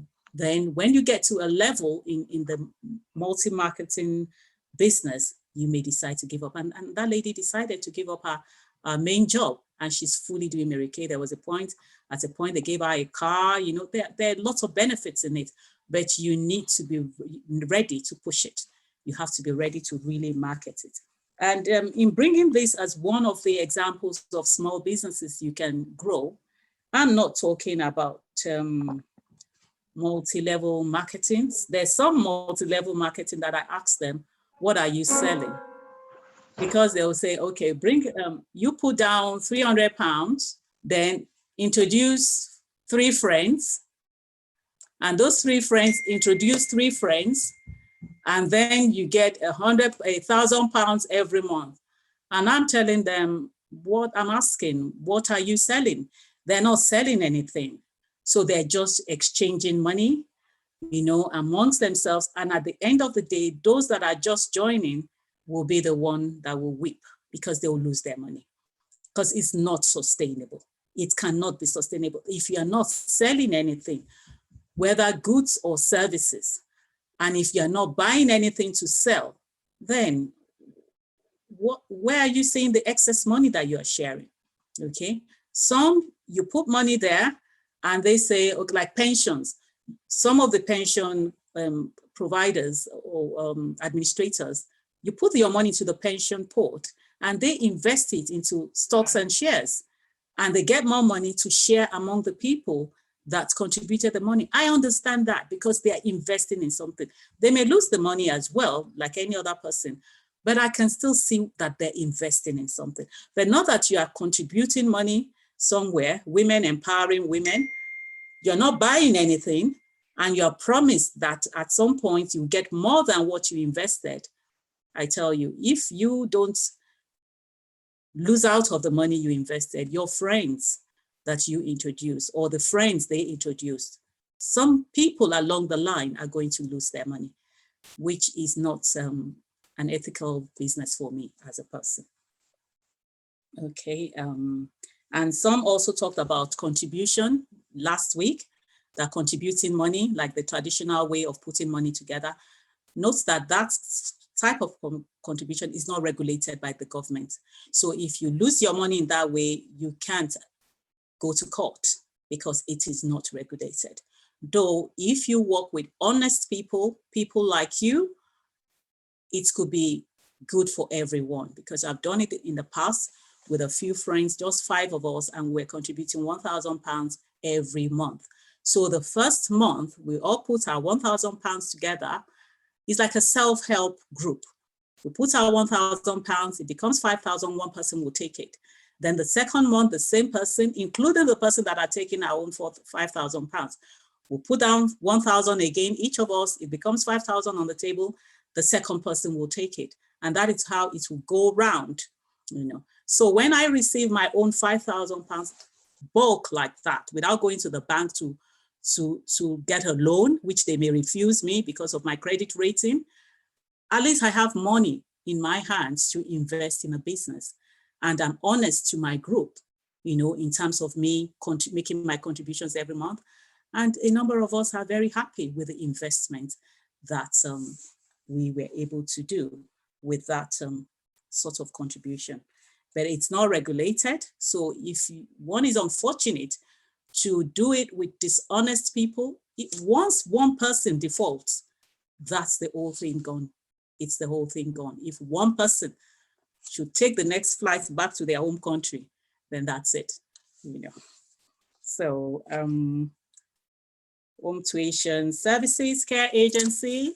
I think I have another friend here that is exploring care agency. Yes, I think it's the way to go. It's really the way to go, because there's always money there. There was a time I explored it and I got stalked when they said I would need £1,000 to put together the documents for the CQC. That's the people that will certify that care agency or the care setting. So that was where I said, £1,000. No, I don't have that at the moment, you know, to invest in it. But I think there's another tweak to it now, because you can actually start it as an agency as opposed to a home. You know, they've made a distinction now. So if it's just an agency whereby just as you can send cleaners to offices to clean the office, so you can send people out to maybe hospitals, you know, to care. But there's a name you will call yours that will allow you to skip that aspect of the CQC accreditation. So I think that is good, because there was a time I called a care agency and I said, if they send someone to me, how much will I pay? They say £19 an hour. And the same agency said, if I want to work with them, they'll pay me £9 an hour. I said, what? You are sitting in the office drinking tea, and you are telling me that you will charge £19 and then you will pay me £9 just for 1 hour. And I will be pushing to do like 40 hours in a week. So you can imagine, of my 40 hours in a week, they have taken £400, you know, and they are paying me £9 an hour. So was it 2 weeks ago? I started thinking I'm going to open a care agency, the one that would not need the CQC. Okay, and what do I need for the care agency? You can run it from home. You know, you can run, so you don't necessarily need an office. You can run it from home. So that means you can skip the price of the CQC, you skip the cost of renting an office. You have your mobile phone with you already to call clients, and also to seek offers from businesses where you'll be sending your agents to, you know. So I think that seems to be a good business that one can explore. And the online shop, we've talked about that, online shop. And part of what Dr. was trying to talk about with the shop for TRG, because TRG is a not-for-profit organization, that's true, but they need money to run. Like the food they took out to the homeless people and people in need, it costs money, you know, but that money needs to be contributed one way or the other. But they are being proactive in saying that, yes, let us start a small trade, a small social enterprise shop, whereby we will be selling products, and the profit of that product will make our money go far. So if our partners contribute £50, if we buy goods for £50 and we sell it for £55, at least we've added more to the £50 they gave us, no matter how small, because even the bank will not give us £1 on £50. So they're trying to be proactive in generating their own income. And it's just a starting point, because it can grow beyond measure. If you look at Oxfam, you can check out the GDP, coming back to Dyer's popular GDP, the GDP of Oxfam has really increased, though they're not a business, a typical business. But when we give clothing to them, clothing we don't need. So it's better we even give it to them than stock our houses with things we don't need. So we give them what we don't need. They sell them, they don't give them free. They sell them to people that need those things at an affordable price, which is okay. It's a win-win for everybody, but it has increased the Dyer's GDP of Oxfam, because if you check out the books of Oxfam, they're really making a lot of money. Even their directors are earning good money, you know, and it's from things like those sales, you know, because even some of the shops they use will be discounted for them, the rent, if at all they're paying rent, will be highly discounted because they're working in the best interest of disadvantaged people. So if the rural gems could grow in this direction, I think it would be good for them. So they are thinking of having a shop whereby they're selling products that people will want to buy. It will be good value products, good quality products, and they will make profit like any other business. So it's from that profit that they would now grow their organization without being a financial burden to their sponsors. And it would even show that they're very clever and they're financially savvy. Okay, so catering services, we're saying food cannot go wrong. You can't go wrong with food. So just choose the right kind of food that you can serve and people will receive, So like the Chinese food now, it's becoming so popular. It's becoming so popular, so you can make your own traditional food that popular, make it attractive, make it something that people can easily receive. Don't make it, the way we used to have it. Some things, we are the one that understand the science behind some food items, that you throw it to the wall, it bounces back before you swallow it. Yes, we know that science. Nobody will appreciate it more than we can. But let's choose some aspects of our food that even in our market segmentation, young people, old people can enjoy it. And then it's part of even promoting our culture. It's part of bonding together, building bonds around food. But make the right choice of food, okay, so that it won't just stay in the freezers of various shops or on their shelves, and they'll tell you not to bring it back again. Okay, so choose the right kind of food. Okay, importing, we've talked about that. You can start importing from other countries, and you make your money. Even with importing, it's just the starting point that you would need to really do a lot of work. But by the time you've done it over and over and over again, it's just a matter of load the ship, get it to me here. Even you can do back to back in terms of they get it, they know the warehouse you're taking it to, or they even deliver it to the shop that it's going straight from the port. It's being delivered to the shops, depending on the quantity they want. So that importing, I think it's something one can explore. And even during my research, I'm now thinking, okay, you don't have to stress yourself, Shewa, by wanting to do everything. Get the people that will be supplying to you, then get another company that they're very good at doing the courier part of it, because that is, for me, is the scary part. I go to the post to clear this thing, what is the right language, all these kickbacks and all that. I can't deal with that. So it's better you link up, connect with people so that you will do a part of it and they will do their own part of it, So it's called, a value-added community. Let us become value-added. Don't think you want to do everything, you understand? Let's add value to one another so that some things you can't do, I will do it. Some things I can't do, you will do it. We will reduce the cost. Because if we are bringing things on a container, it will be cheaper than each person just sending their small bits through other courier services. But if we as a group hire our own container and we have a lead person who is good with bringing containers into the UK, it's just a matter of us now identifying what are the goods I want to be put on that container.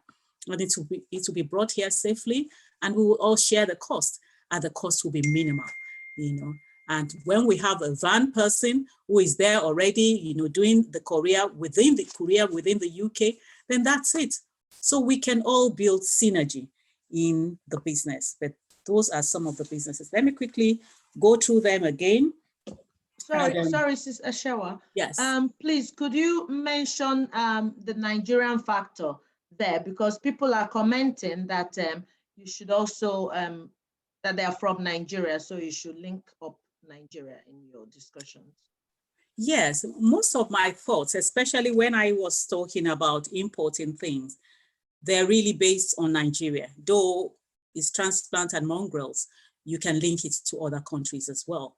But when I talk about good quality, that quality assured, that's something you need to be sure of in Nigeria. You know, that the environment where they're packaging those things, even the pepper, even the granules, whatever you choose to bring in, you know, the environment, you know, and you can even provide them food hygiene training. You can do that online and they get the certification from here. They'll be very happy with that. So, and the third person there, the supervisor who is looking at everything before they put them into your container, they have to be disciplined, highly disciplined, you know, because they have to quality assure all those things, you know. So it's really about Nigeria, okay? Some of them, they have to have the NAFDAC number, not all the products, but those that need the NAFDAC number, ensure that they have the NAFDAC number, okay, before you put them so that you don't lose money, okay? Because if they should stop any of your goods at the port, that would be a great loss, you know. So it's all about Nigeria. And when I talked about kickbacks and all that, you should know where I'm coming from. I won't mention anywhere because people in different places take kickbacks anyway. So I'm not mentioning anywhere, but that's the one I said I cannot deal with. So I would rather have a courier company that are very professional in what they do, and they can sort out all the paperwork needed for the things to come here. So they will be the one to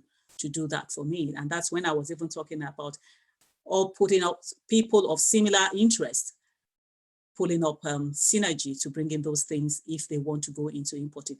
There's one from the Caribbeans. They have somebody there who does all their shipping papers and all that for the things to come in from Caribbean. So that would be what will be done in Nigeria as well if you wish to be bringing something.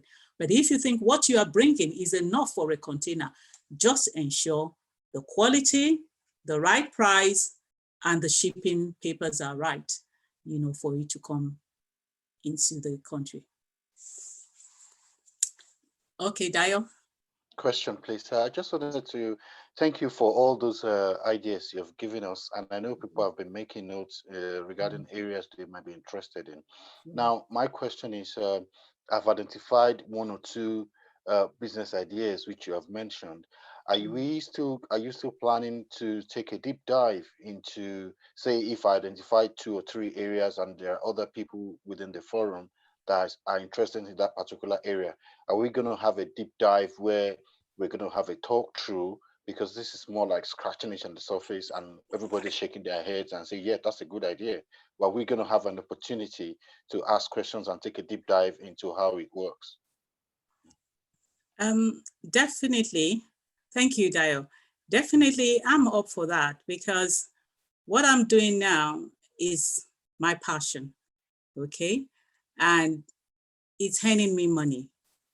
So the passion engages with money and I'm happy and I'm comfortable, okay? So if I now have a group of people that want to do the journey with me, yes, I'm very open for that because I've tried it, it's working, and I know it works, okay? So definitely, whoever wants to engage more on this, whether on this platform or any other platform, I'm very much open to this, yeah.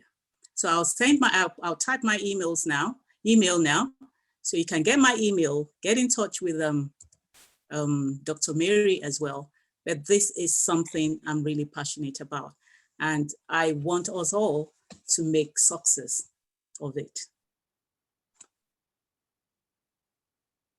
Can I say something? Is it allowed? I'm sorry, I'm late. I didn't. It's okay. Is that okay? Oh, that's fine. Okay, I'm sorry that I'm very, very unwell. I struggled to actually join in, but anyway, I forced myself in. Okay, well done to the little that I caught up with. But one of the things that you mentioned is something that I do very well, which is importing, food importing. Yes, that's Ola. Yeah, that's me. Thank you for joining. Thank you. Well done. I'm very impressed with what you've done. God will bless you. It's, you know, you're Nigerians, a Nigerian that is different from many Nigerians. They don't like doing things together. So I'm guilty as well. I'm afraid to do it, not that I don't want to do it.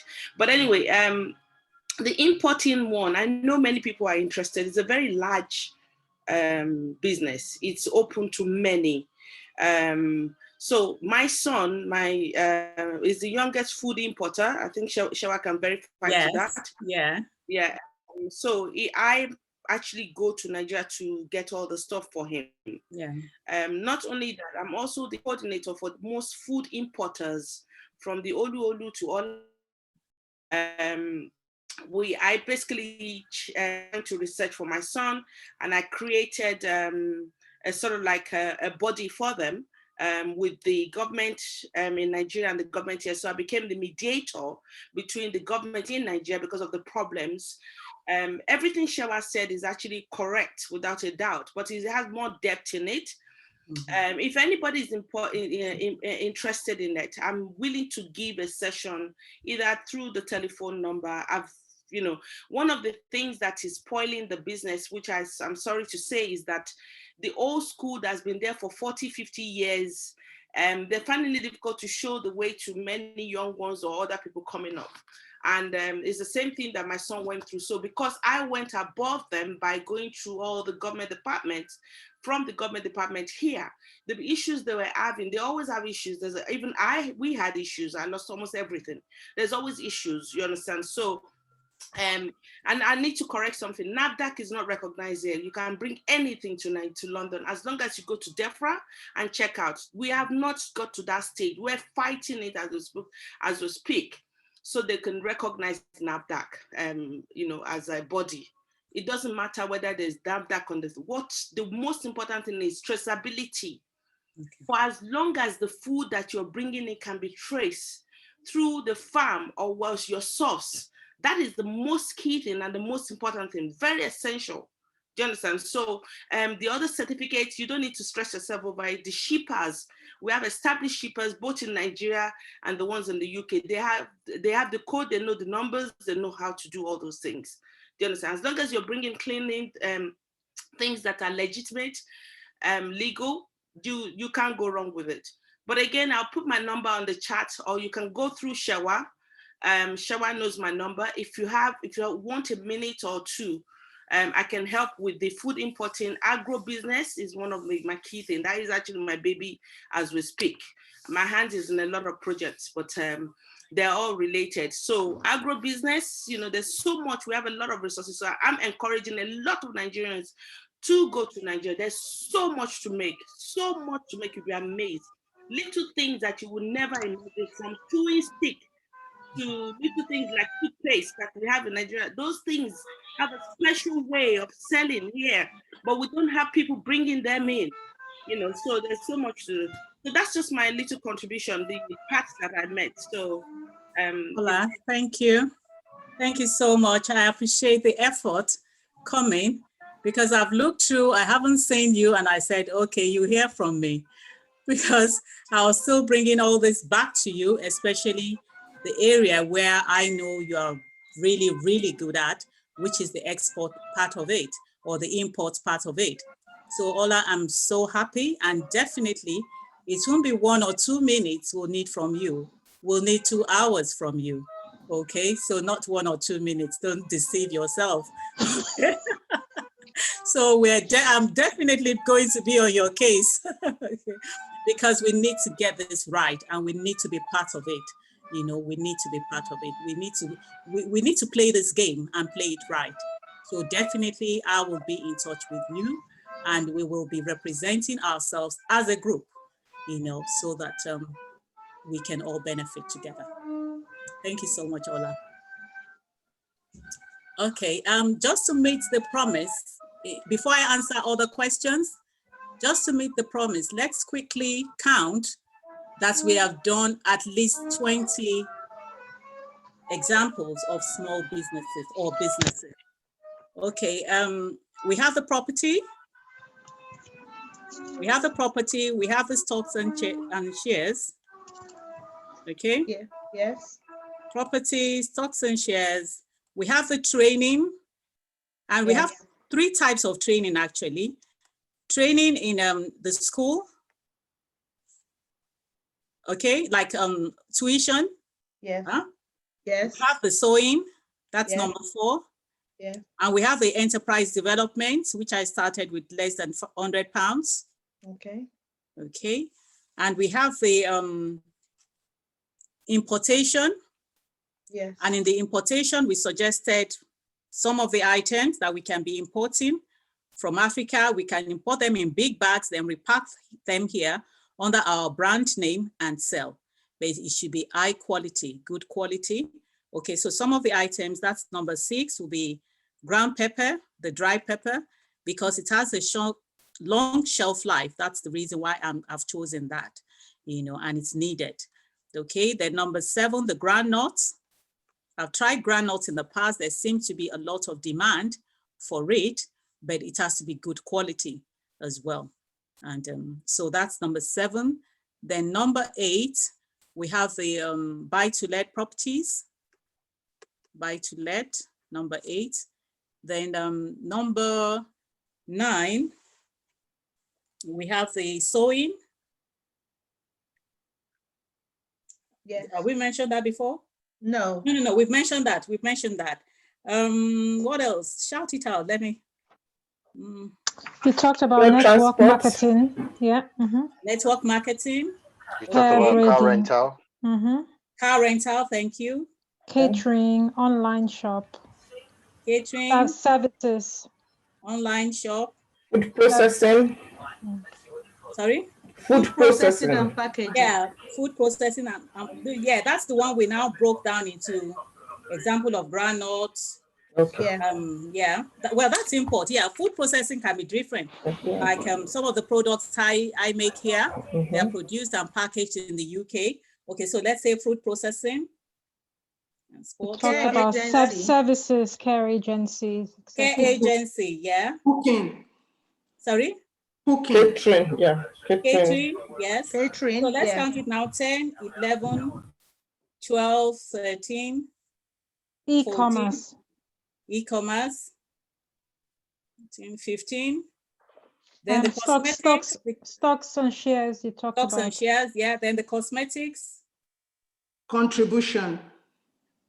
Well, we didn't say contribution was a business. It's just a way of pulling together. Okay. Sorry? How many now? I think we have 15 now. Driving. Sorry? Driving. Driving, okay. Driving, 16. I think I'll go up to 18. Okay. And dancing. The last time they said, Augustina can dance. So she can start teaching dance in schools when the schools are back. I used to do that. I do African dance in schools and they pay me. Even one of the schools wrote me to say that they use that experience as part of their application for their international standards certificate and that they got it. You know, so they were very happy. I'll just go to the schools, get all my African dance thing together, get the music on, and that's it. And they'll pay me at the end of the day. So, Augustina, get your dancing shoes on. Okay. What else? You got 18. Yes. Have you added dancing to it? Yes. 19. 19. And so which one is the last one now? Somebody said adoption and fostering. I don't know. Fostering, yes, that's a business and it's really needed, really, really needed. But you need to research it, know how it works, and know that you won't be too upset when the social services are knocking at your door at any time of the day, coming in to check on the child. They don't mean any harm, but that's just how it works. But if you are such a private person that you don't like people going in and out of your home, you know, anytime you need to consider that. Okay, so let it be a business that would not upset you, a business that you can accommodate, a business that you can walk around, you know, whatever your situation may be. Okay, so have we got all the 20? Yes, I think so. Okay, great. So if Dr. Mary can please oblige us and text us all the 20. So all the people on the platform, kindly text your email addresses if you wish to put it on the chat now, so that those information can be linked, can be sent to you. But it's really your choice. And as you type it in, I think it's going to private chat. So it's only Dr. Mary that will see what you're sending. I think so. Is that right, Dr. Mary? Yes, yes. Okay. People are Yeah. already typing in. Yeah. Okay, that's great because I can't see it. Okay, that's Yeah. fine. Lovely. So do we have any questions then? Question and answer Many. briefly? They are dying to ask questions. They've Okay, been thank asking me, you. are they not going to talk? Okay, please, please, Okay. please. The floor is open. Okay, come on, guys. Is it okay to go now? Yes, please. Okay, if anyone is interested in regards to adoption and fostering, Okay. I can kind of steer them and guide them around that area. There's a lot of money to be made with fostering, Okay. but also it's good to be aware of the downsides regarding that. Okay. Great, great. As you know, when you're fostering, you are using is within your household.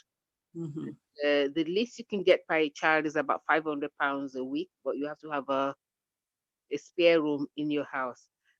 The training is straightforward and very easy. Some people that go for fostering, they don't even have maybe O levels. It's us that come from third world countries that believe we all have to have degrees and masters and whatever. Some people don't have any of those things. It's just for you to have a warm bed and a big heart and being able to care for children. But there's downsides to it, which I can talk about later on. But it's a good way of making money, especially if you have young children growing up. But it's a question of pros and cons. A lot of people try to wait till the last child leaves home, and then when you're fostering and you don't have children in the household, anything problems that comes with looking after troubled children, your own children will be spared of witnessing that. But I'll leave it to, I won't go into the details of it unless people are really interested, because if I start saying the details, it might put people off. But it all depends on what we want at the end of the day. But there are other ways that one can make money by not even doing it 24/7, but just doing it as like an emergency thing, whereby you just help here and there. Around Christmas time now, they're always desperate. So one can do that to maybe just make quick money. So that's Excellent. it. Yeah, thank you.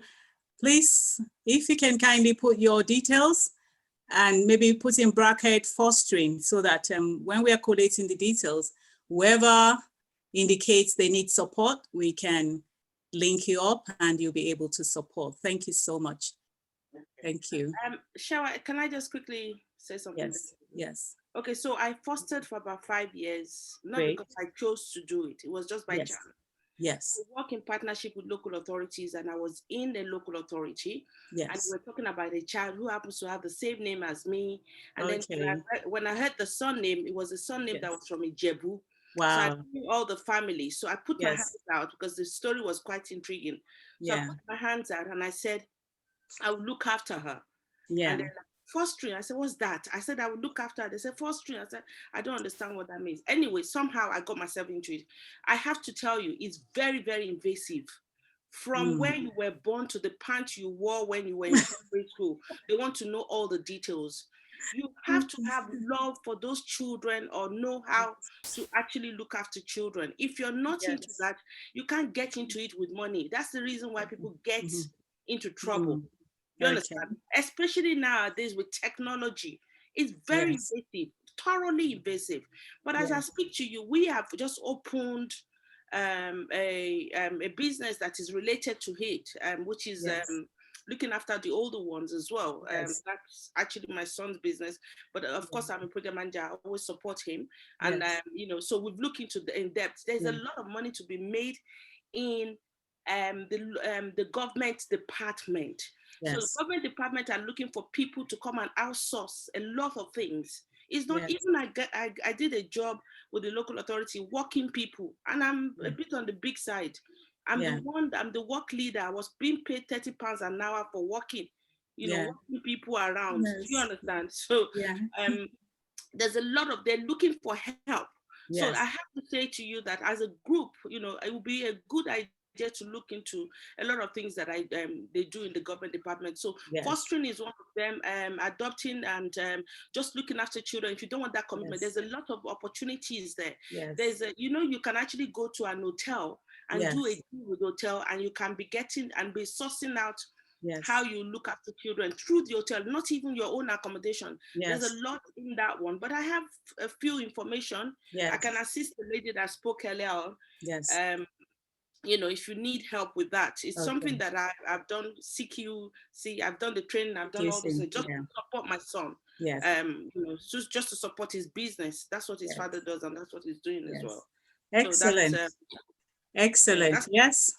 That's great. That's great, Ola. Thank you so much. Yes, since we have your details, we'll be contacting you once we have people in need of such information, because at least you've done it and they'll be able to avoid some of the mistakes or the challenges you've encountered, and it will make the journey a smooth one, you know, than it would have been without support of people who have gone ahead, you know, to do it. And I really appreciate your son as well. I know the last time we spoke, we talked a lot, and I'm so proud of him. He's a young person. And in this regard, I'd like to encourage all the people on this platform to encourage their children as well to start business, either to start it with you or start it on their own. But in my own experience, it has been a really good, it's formed a kind of bond between me, between my children and I, because most of my businesses, I drag them into it, whether they like it or not. And at the end of the day, they tend to like it, and we're doing it together. And during that time, we're talking, we're chatting, we're enjoying one another's company. So I think it's a good way to bond with our children and the younger ones. So business is good. And at the end of the day, they're making their own money. They're making financial decisions. They're becoming responsible adults, you know, so it's good. To think that Ola's son is into shipping and he knows all the bits about it, it's so amazing. So, I mean, there was a time I went for an exhibition and it made my day during the exhibition, because the stick meat that I that I took there, was my major customer.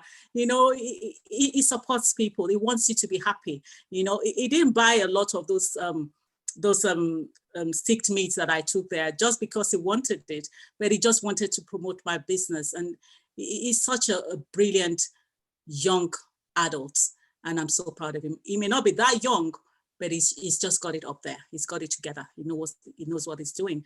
And one of these days, he may need to come and challenge our young people that are thinking of starting their own business. Thank you. Over to you, Dr. Mary. Dr. Mary? Yeah, hello? Okay, over to you. Oh, Sister Augustina, are you putting up your hand? I just saw in the chat. Yeah, go on, Sister Augustina. Over to you. Hello, everyone. Thank you. Thank you, everyone. Thank you, Sister Shewa. Thank you, Brother Dayo. And thank you to the lady that spoke lastly. I caught the end tip of our conversation.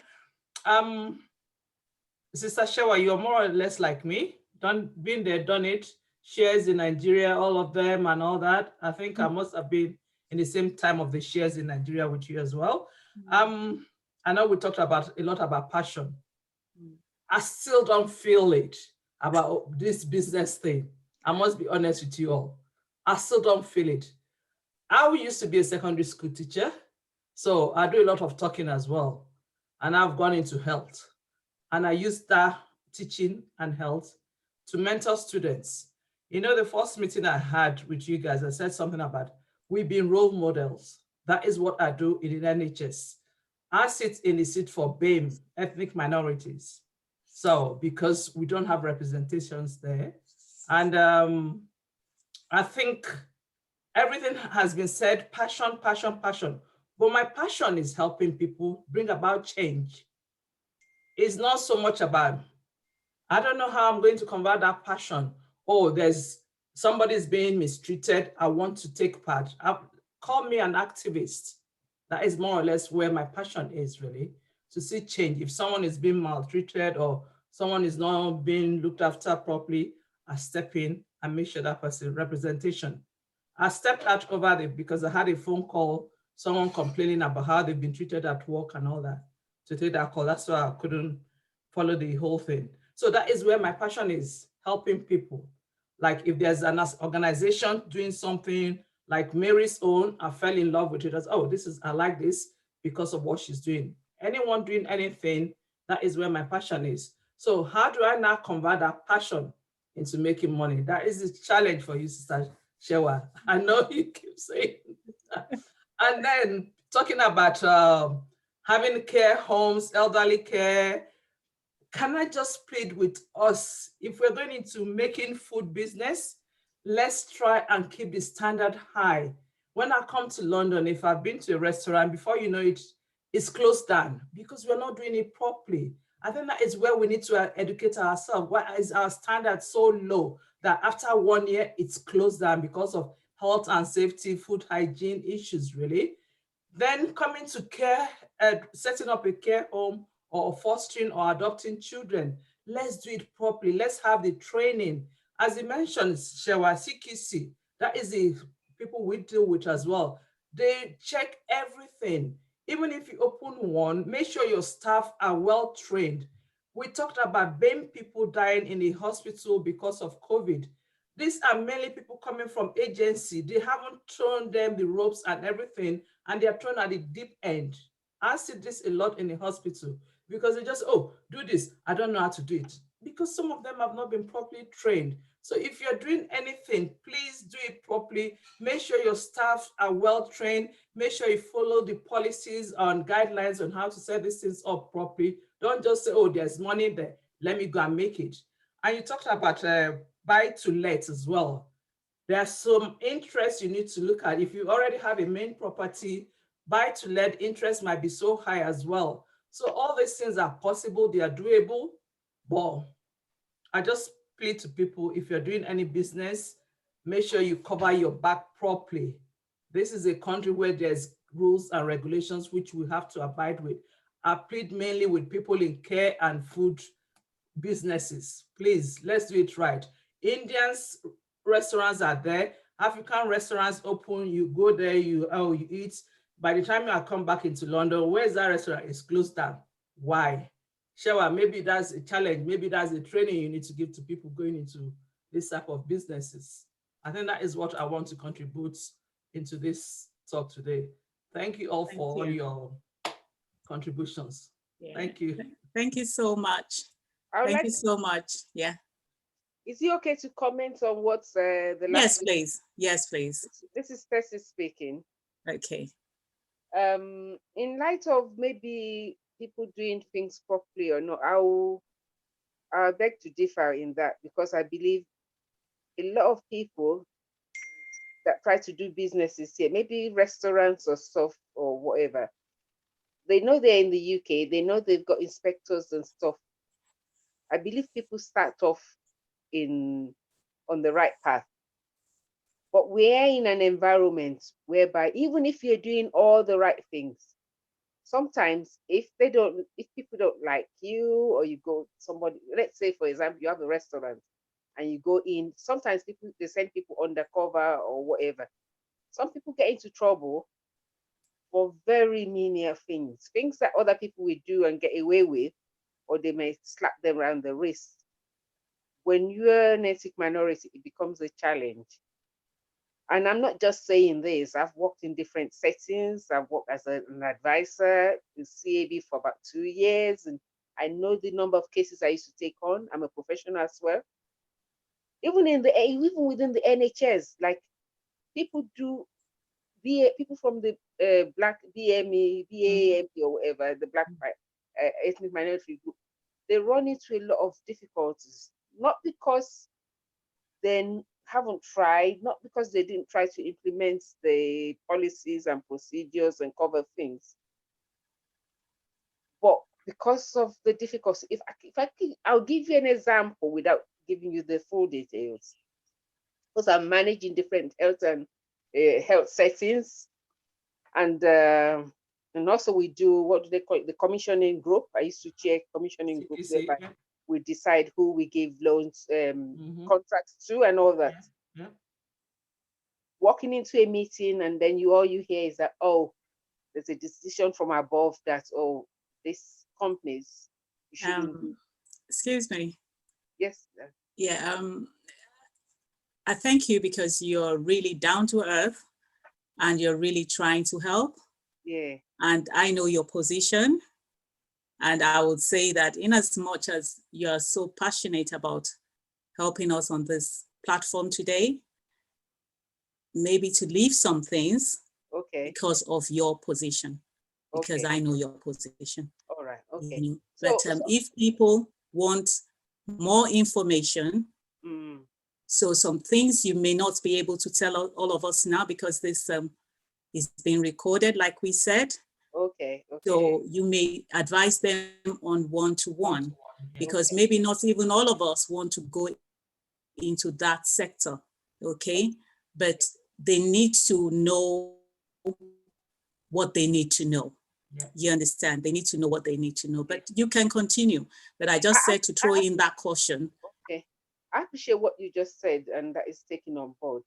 But I just felt that the last speaker, with all due respect and good intentions, I felt I needed to say something, because it's not that people like going to businesses without observing all the rules and regulations and policies or whatever, but there's a lot of odds against people when you dive into something, and that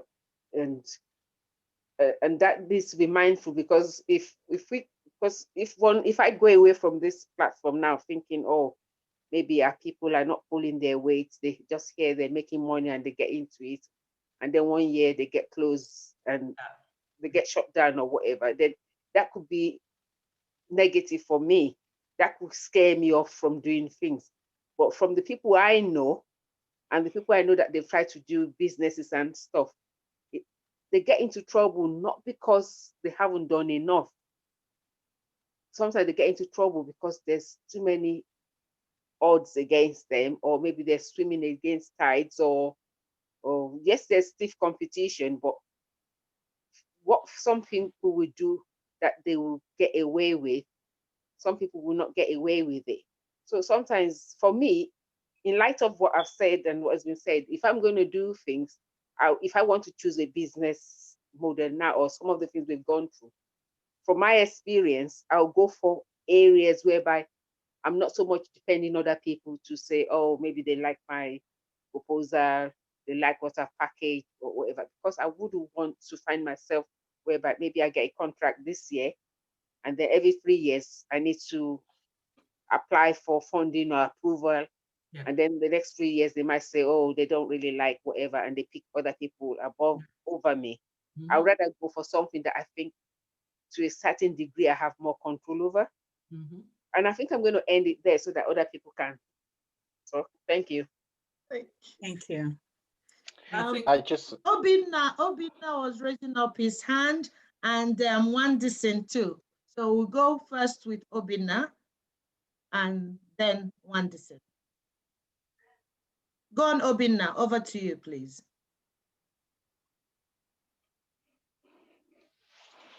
Obinna?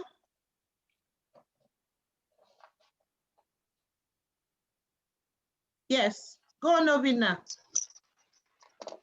Okay, thank you very much. No, I joined very late at the end of this. Maybe, like I've already put up on the chat, on the chat platform, if I be able to get the details, I will. We have some local spices here in the southeast, which are highly medicinal and also highly nutritional. Whether we can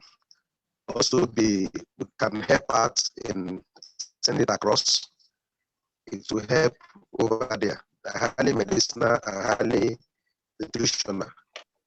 Okay. But the challenge I'm having, I didn't follow fully in the discourse. I was only watching the video, struggling to connect the audio. But when I get the details, I'll be able to follow up. But actually, Dr. Shewa did a good job, hoping to get the full details. Thank you very much. Thank you, Obinna. Yeah. So he wasn't very clear, but he already typed it in the chat that he is interested in spices. He's in the east. He's based in eastern Nigeria, southeastern Nigeria. So Obinna is happy to partner with anybody who wants to be importing spices into the UK. Is that it, Obinna? That's good. Yeah. Okay. Thank you. Thank you very much. And over to Wanderson, please. Yeah, good evening, everybody. A bit sorry I came in late, but I think I came in at the nick of time. I want to thank Shewa, Dayo, and those that have spoken. That there is a lot to think about and mull over and begin to ask oneself a question. But there is an impression I want to correct from the last speaker. Thank you, Augustina, Madam Augustina, for raising such a beautiful point, an important point, because sometimes we Africans, we tend to lower our standard.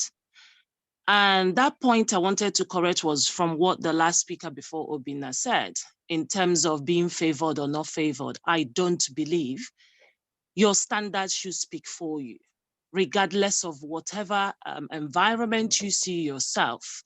If you are doing something and you're doing it to the standard of what the UK government requires, I don't think there is any need for anybody to cut you out of it. Sometimes we have this feeling at the back of our mind, which I think we all as Africans should begin to get rid of it, that we are limited or something like that. You are the only person that has the authority to limit yourself. Nobody has that power or authority to limit you, whatever, regardless of whatever field we are in. I've come to realize, I might be right, I might be wrong, but from experience, I've come to realize that we Africans, when it comes to the way we do things, is as if we want to cut corners. And this is where our problem is. If we want to do something, let's say, for example, you're in a hotel business, just like Augustina said, if you know what the standard is, if you know the training it entails, pay the money, train the staffs. Out of my personal experience, when my husband was in the hospital, the least people that were trained, that knew what they were doing, were people from my Nigerian background. I'm sorry to say that, because what? Maybe we think, I don't know how to explain it. And I think that is the biggest problem we are having. And that has made so many people from other countries not to trust what we do. So it is very important that we say to ourselves, first and foremost, I am going into this first, as Shewa said, for the passion I have. When you have the passion, everything you do will be up to the highest standard, and nobody will have the cause to question it. So that is an impression I wanted to correct from what the other person said, because I wouldn't like to be in a platform where people are saying, because you're from this minority or because you're from here, you are deprived. Please, let us get rid of such. We are not deprived in any way. We just have to fight for, you just have to stand and fight for your rights and prove your worth. When some of us that are in education, yes, you might not give me that position, but when I show you my what, you will have no option than to put me in that particular stage or position where I need to be. And that is what is happening. And all of us should strive to be the same. So another question I wanted to ask that Dio did ask, Dio said, is there going to be an opportunity for us to actually delve into the most important part of, let's say, for example, if somebody wants to go into property development that Shewa told us about, what does it entail? What is the starting point? Where do you go from there if you don't have experience? Because when you give somebody, like if I'm in education and somebody asks me, how do I go into teaching? I will tell them the organization they need to check, give them like UCAS, how they need to do the applications, they need to research the university they want to have. I've pointed them in the first point of direction, then that will help them to then research the rest. So I don't know if that opportunity will be given so that we understand it in a deeper level. Thank you, Shewa. Thank you, the rest. Thank you so much, Wadesin. Thank you so much. With regards to the first issue you addressed, it just depends on where you are seeing it from. So the other lady, Tess, she said it from the angle she maybe have experienced it or seen it from, and you are saying it from where you think you are seeing it from, which I think they're not too far from each other, but it's just for us to change the mindset. You know, yes, this could be possible, but then I'm going to rebrand myself. We as people of color, we are now forging on to rebrand ourselves and not to see ourselves as disadvantaged. But it's not to say that we are not having those challenges. Yes, we acknowledge the fact that the challenges may be there, but then we're going to say no, because we're worth more than whatever anybody can say. And that what we have decided to do, we have decided to make success of it. So whatever it will take us to make success of it and to compete fairly in the marketplace, we are going to do our own part. If you can recall, in most of the discourse, we mentioned quality, quality, quality. Even bringing things from Africa, we said quality. Doing this, we said quality. Customer service, quality. Caring for the children, quality. So that is the way we are branding ourselves. No matter how they've branded us in the past, we are rebranding ourselves. And we want to surround ourselves with people of quality, people of integrity, people that are resilient and say that I can do it and I can do it well. I'm not just going to have my product in Dalston market or the local market. I'm going to have my product in Asda. That is where we're heading. We're not going to be small fries anymore. Our businesses may be small, but they will be of good quality. That's why we're not just talking about people bringing things in their small bags from Nigeria to come out. We are talking containers. We are projecting ourselves to the standard that we desire. So we are the determining factor here. Yes, there are challenges, no doubt about that, but we are living beyond those challenges. Okay. So yes, thank you. And I've already answered the other question you reiterated from Dio, that yes, there seems to be the need for a follow-up whereby we are now targeting individual businesses. This is just for us to look at, can I actually multiply money? Can I multiply my money? Can I deliver my services in a way that it would convert to income? And there are services that will be good quality, because we are not going to get something for nothing. That I don't believe in. But if I have a good service to foster a child, I will foster that child, the best way I can, that even my conscience, behind open doors, I know I've done what is good, what is honest, what is fair, So that is what we're propelling towards. And if it's in the goods, the distribution of goods, we're going to bring out quality goods, properly packaged. There was a time I took one of my products to a shop, and a man took it and said, wow, this is from an African, that this is what we should start doing, packaging our things. You know, at times you even spend more money on the packaging than the product that is in there, you know. So that's the way we're hoping we can start doing things. And yes, we will get there. We will get there. And in terms of getting more information on, yes, I've decided to start. This is what I've decided to start, but I need more information to enable me start. You know, so we can go through ready, steady, start, because that's another model I use for my clients. Now that you have decided, because you have to own the decision is yours.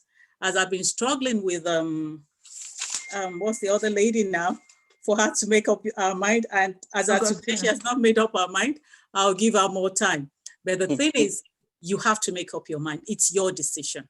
You know, you cannot be compelled to take that decision. But once you've made that decision and you need more clarity, you need more support in how do I go about it, I think we will always be available, you know, to structure that as we move on. Thank you, Sister Shewa.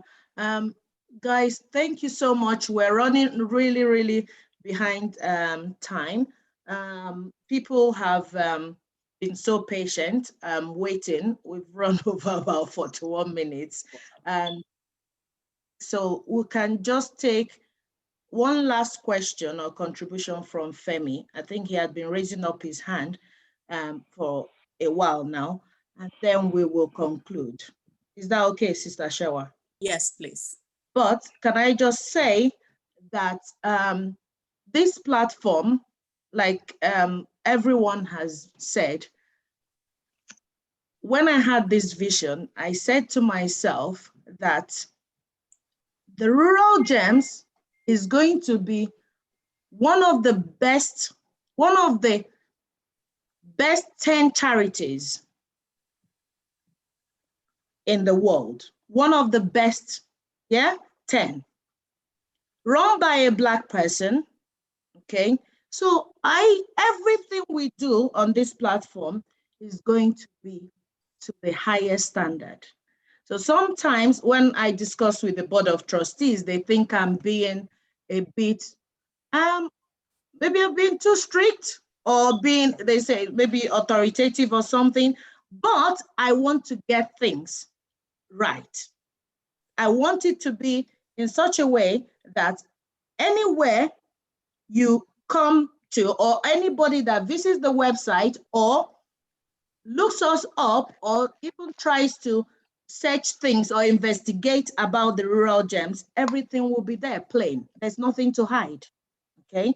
So this platform will be helping as many people as possible to do whatever they want to do.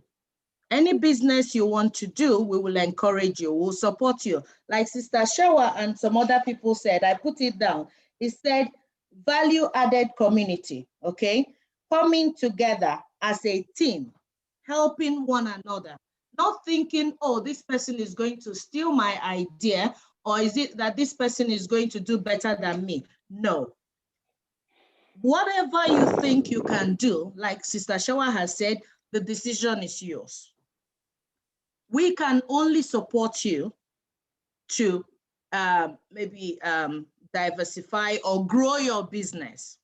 Is it, Sister Shewa? To grow your business, but the decision is solely yours. Okay?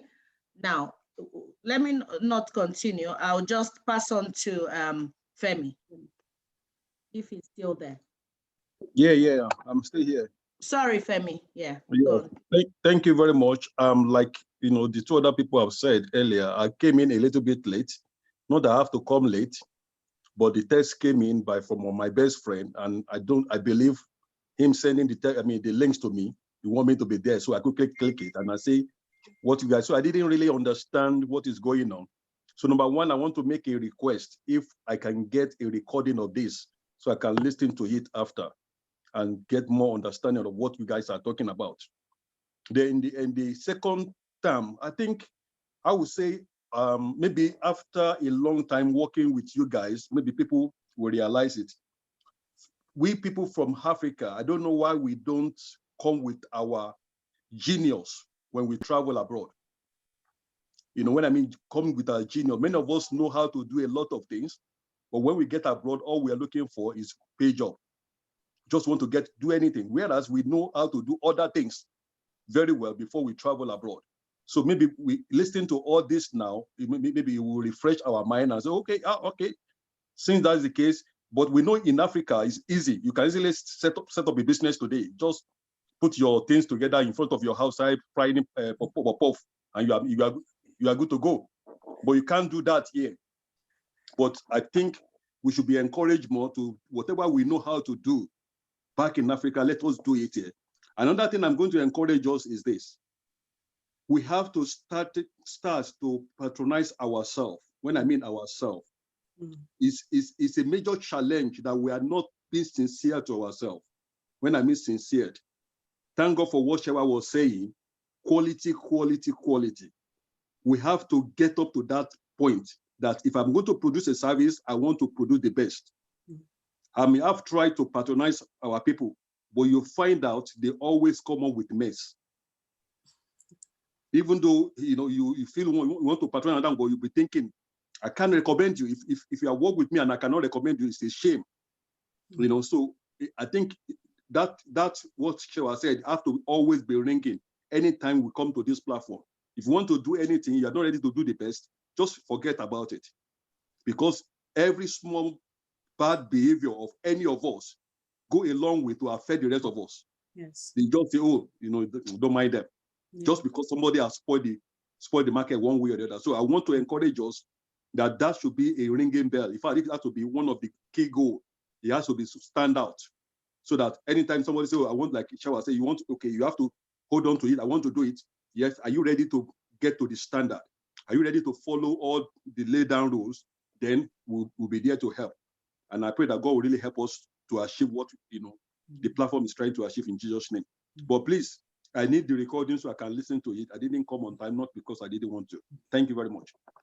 Thank you. Thank you, sir. Let me quickly respond to that, Dr. Mary. Yeah, with the recording, it will be on the website. It should be on the Rural Gems website. This is the second one. We had one last Sunday, and due to popular demand, we are continuing it today. So we started with 3 M's of money: how to make money, how to manage money, how to multiply money.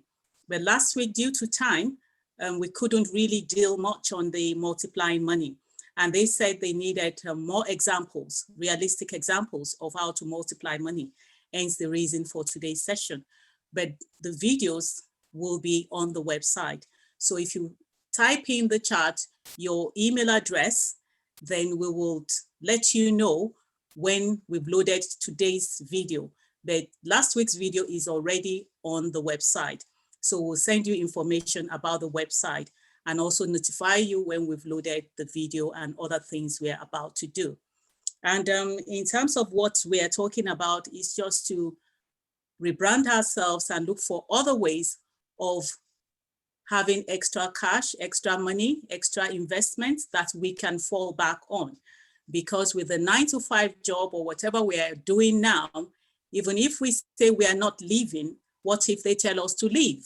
So what happens? So we're investing in our today, we're investing in our tomorrow, especially when we are not able to work.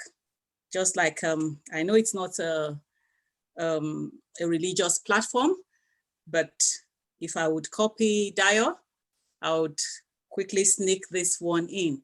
Walk while it is day, for the night comes when no man can walk. For everybody, the night is coming. No matter how young we may look today, the night is still coming one day. And we want our tomorrow to be better than today. Hence the reason we have to make that journey now.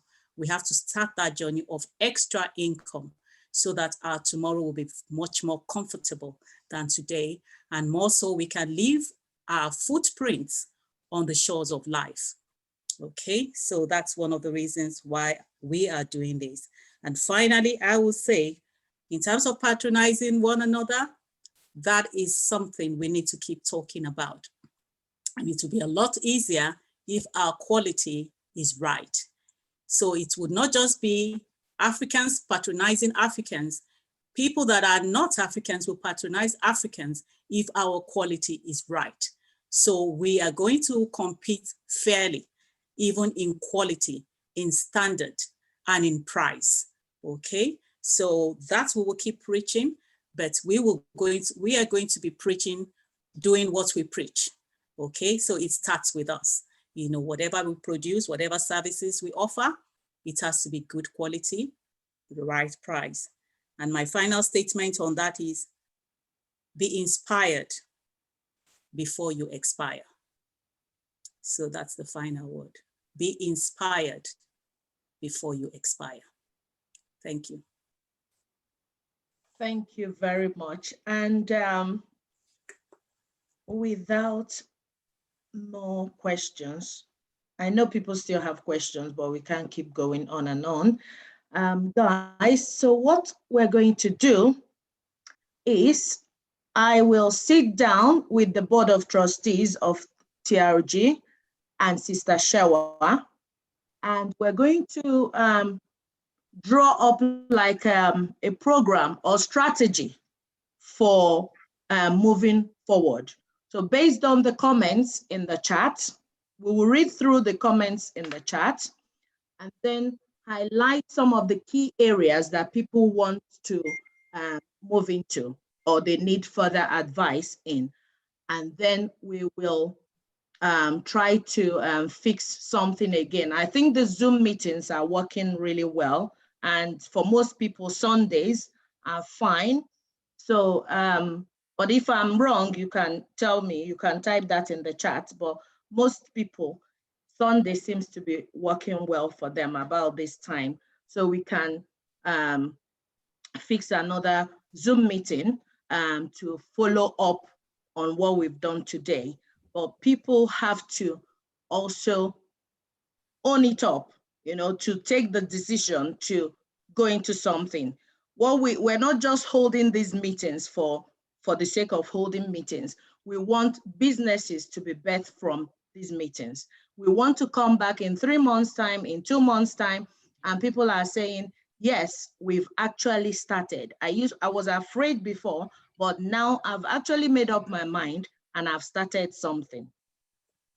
Okay, and yes, like I said, we are here to support you. The Rural Gems will support you all the way because that is our vision, to see people grow, to see people get to the highest heights or achievements in life. And without saying more, I will hand over to Dr. Adrian Onyeka, who is the secretary of TRG, to make the closing remarks. Over to you, Dr. Onyeka. Thank you very much, Dr. Mary Ogwike, for introducing me. Yes, I'm Dr. Adrian Onyeka, Secretary for TRG, and I want to use the opportunity to thank each and every one of us for our wonderful participation. Especially, I want to thank all those speakers for today. Titilope Durojaye for sharing with us her sewing experience, Dayo for your stock exchange experience, Ika for also sharing with us your cosmetic experience, and also Sister Shewa, most importantly, thank you very much for always being there, for your unswerving efforts in making sure that this continues to go on successfully, and also without wasting much of our time, because I know that the time we have spent a lot of time discussing, and it's been a wonderful and interesting topic. Because I mean, if we haven't been enjoying it, obviously a lot of us would have gone as of 5 o'clock. We're still here up till now, even though we said 5 o'clock. And if it hasn't been interesting, I'm sure a lot of people would have gone out. So I thank each and every one of us, all the speakers, the facilitator, and every person who has made it a point of duty to attend this talk show. We thank you for coming, and I hope that in your quest to increase your financial intelligence, you have been able to pick up one or two ideas that would help you probably start up something in the future. And also, finally, I would like to thank, I won't go without thanking all the members of the Board of Trustees, of course, who have made sure, put this together, and have been assisting the founder, Dr. Mary, in making sure that these shows see the light of the day. So without dragging you into much talk, I would like to wish each and every one of us a happy, blessed, prosperous, and bounteous New Year in advance. And I hope that over time, when we call upon you, you will be very much enthusiastic to join us in subsequent shows to come. So thank you very much. Thank you. Thank you, everyone. Bye. Sister Shewa, do you want to say anything? No, it's Does fine. anybody want to say any other thing? I just Merry want to Christmas, thank you, everyone. Sister Pardon? Doctor. I just want to thank you very much for putting this together. I want to come back again. Thank Yes, you. definitely, Sister Titi. Thank you too for coming.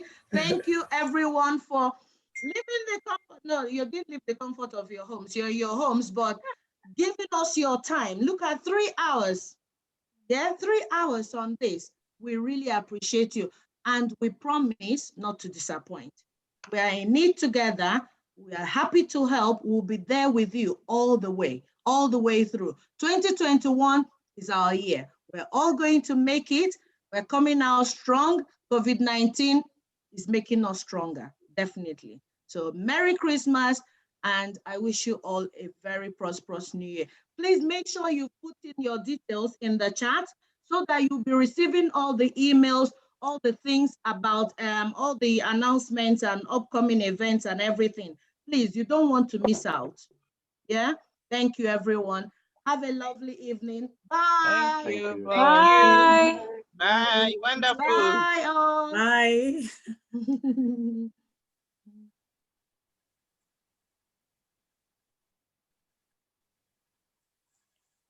Bye.